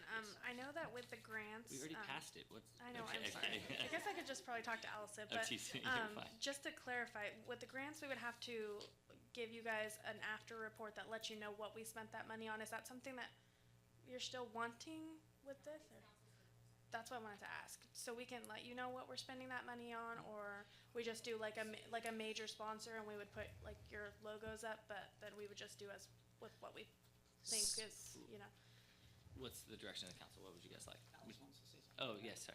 So, council, you've handled this in different ways in the past, and so you have, there's a request, I think it's the Tournament of Champions, where you ask for stats on, how many teams they bring to town and things like that afterwards, just to I guess, justify the donation or the sponsorship, I should say. And so it's really your discretion if there's some follow-up information that you would like to glean from the downtown. Yeah, Councilmember Scare? Yeah, I would think it's a great idea to get a final report just to show what happened, where it went, how much was spent, how much was collected, you know, all that. Perfect. Yeah, of course. Okay, perfect. Thank We you can guys do so that. much. Thank you. Appreciate it. All right, moving on to staff updates. We have policy goals and implementation plan. Just a reminder that with the incoming city manager, we will be scheduling a review of the entire policy goals and implementation plan with him or her, and then also Councilmember Scarrett. I don't think you've gone through it, so we'll be definitely going through it together. Administrative services, we have none. Mr. Bray, we have a written and a verbal report. Oh, I'm sorry. You have a report. It's not written. I'm sorry. Go for it, Mary. No problem. Good evening, Mayor and Council. This is a follow-up item actually from the Friday workshop relative to revenue, where staff was asked to put together some information about polling. In essence, we've reached out to 10 firms who have done polling for ballot measures. The firms were selected because of their previous work in California and for local, regional, and statewide ballot initiatives. So as of tonight, we've received responses back from 5 of the 10. And in essence, we've asked for a scope and method, a timing, and a cost estimate. So in essence, most of them are looking at about a sample size of about in that 400 range. One is suggesting a 600 client or contact range.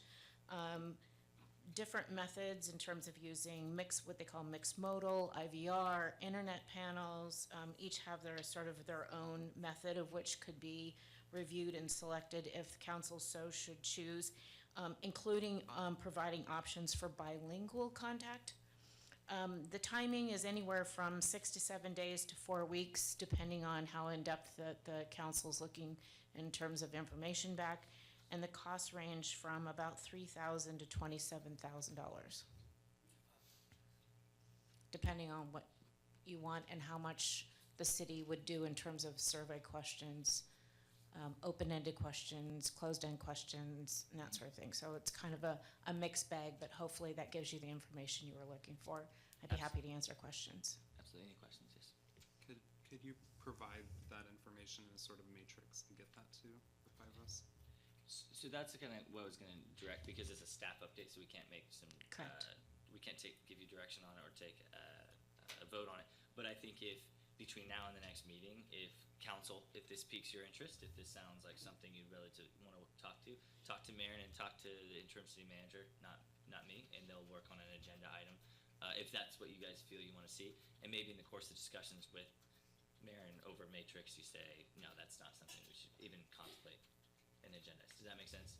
Yeah, sorry, Councilmember Scarrett. I just had a quick question on that. If we're going to do, what's the time frame? If we're gonna stop and do polling, if we're gonna work on some of these motions or resolutions, to get them on the ballot, we've gotta get them on by July 5th. Right. Do we really have time to do a polling?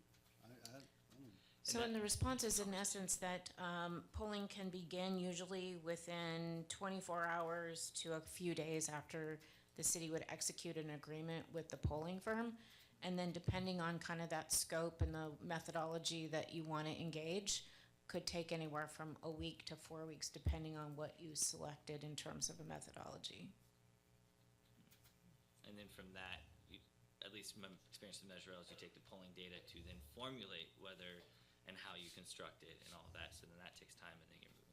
But I think, again, I don't want to get too far down the road, but Marin, I'm assuming, offering your services to talk to us about what Sure. information you gather. Yeah. City Attorney, do you have anything to add? You good?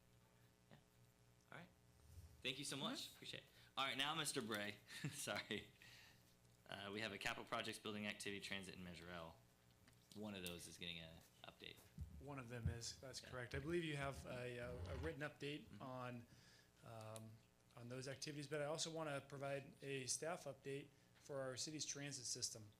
Last Friday, actually Wednesday, Thursday, and Friday, the city, Turlock Transit, participated in a triennial review. So every 3 years, every transit agency is required to go through a review, and they call it a review, but it feels like an audit.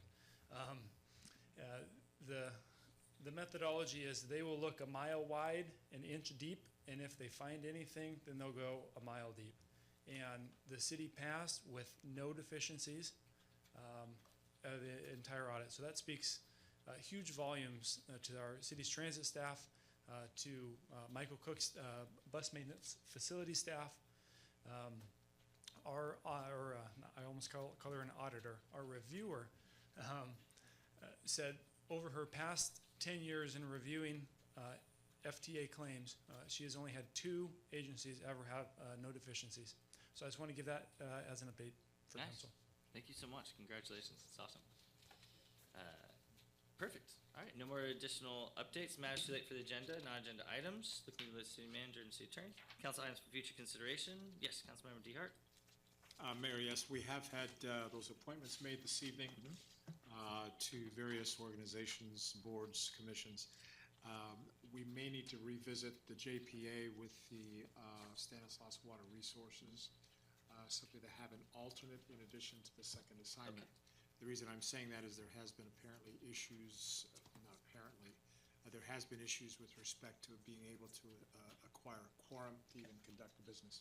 So we may need to revisit that. I don't know what that process looks like, but Mayor from Ceres is actually going back to his council to alert them to that fact as well. So I think it's a function of the JPA, if I'm not mistaken. And but once now we're reconstituted with full strength representation from Turlock. I think the JPA has got to do their thing now. Great. Thank you so much for the update. Yeah. Yes, Councilmember Scare. Yes, as far as item for future consideration, I'd like to see, get together with the, in fact, I did mention it to the interim city manager, and I had a short conversation with Marin regarding the opportunity zone, and we'd like to see a workshop set up, so if, I just want to see that we get that set up for sometime in the near future. That's a great idea. To explore some of the opportunity zone possibilities. Yeah, that's a great idea. Yeah. Additional. Yes, anybody? All right, council comments, left, right? Yes. So I just want to let my colleagues know that yesterday I went up to Sacramento, as I've done many times, to experience probably the safest place you can be at that moment with all the police memorial. I personally have over a dozen people's names on that memorial, so it's a very sorrowful moment, but you really feel a charge of how big the police world is when everybody from the state of California is there. So I would encourage each of you to take opportunity to actually attend at some point in your life. And then secondly, I just want to talk about decorum for just a minute. You could probably see my face change earlier, about a half hour ago. I think it's inappropriate for any colleague to have a problem with my nose. In nine and a half years, I have probably had 50% of my votes have been out by myself. I've never had a tantrum. I've never had a problem with people having the majority. My colleague tonight said this is BS and said the words, and I want to go home. And then the mayor said, ha ha ha, and kind of just brushed it off, where I said that was inappropriate. I am disturbed that I can't sit here and just speak up for my constituent base and then be able to go on. I don't have a problem being in the minority, but I should not be treated this way, and I just want to put it on the record. Thank you, Councilmember DeHart. Do you want to take that? Yes, please, Mayor. Councilmember Bublak, if that's what, if that's the way in which you interpreted what I said, I apologize for that. That was absolutely not the intent. It had absolutely nothing to do with your no vote. My frustration was more about a process wherein there was at least 3 or 4 or 5 mixed messages, where we do need, we don't need, we shouldn't need, we better not need, we're going to go bankrupt, we're going to be rich. We have various methods of approaching a particular measure on the agenda. Frankly, that process wore me out. I think when you asked if I would work with you on this, I didn't even get a chance to respond. However, I was absolutely willing to work with you on this. Then we were superseded. I had to remind this dais of the fact that we did have a motion on the floor. I was prepared to go with you on that, in agreement, in concurrence, and you withdrew. Frankly, I get confused when things like that happen, simply because there was about 7 or 8 of those things that happened in a relatively short period of time.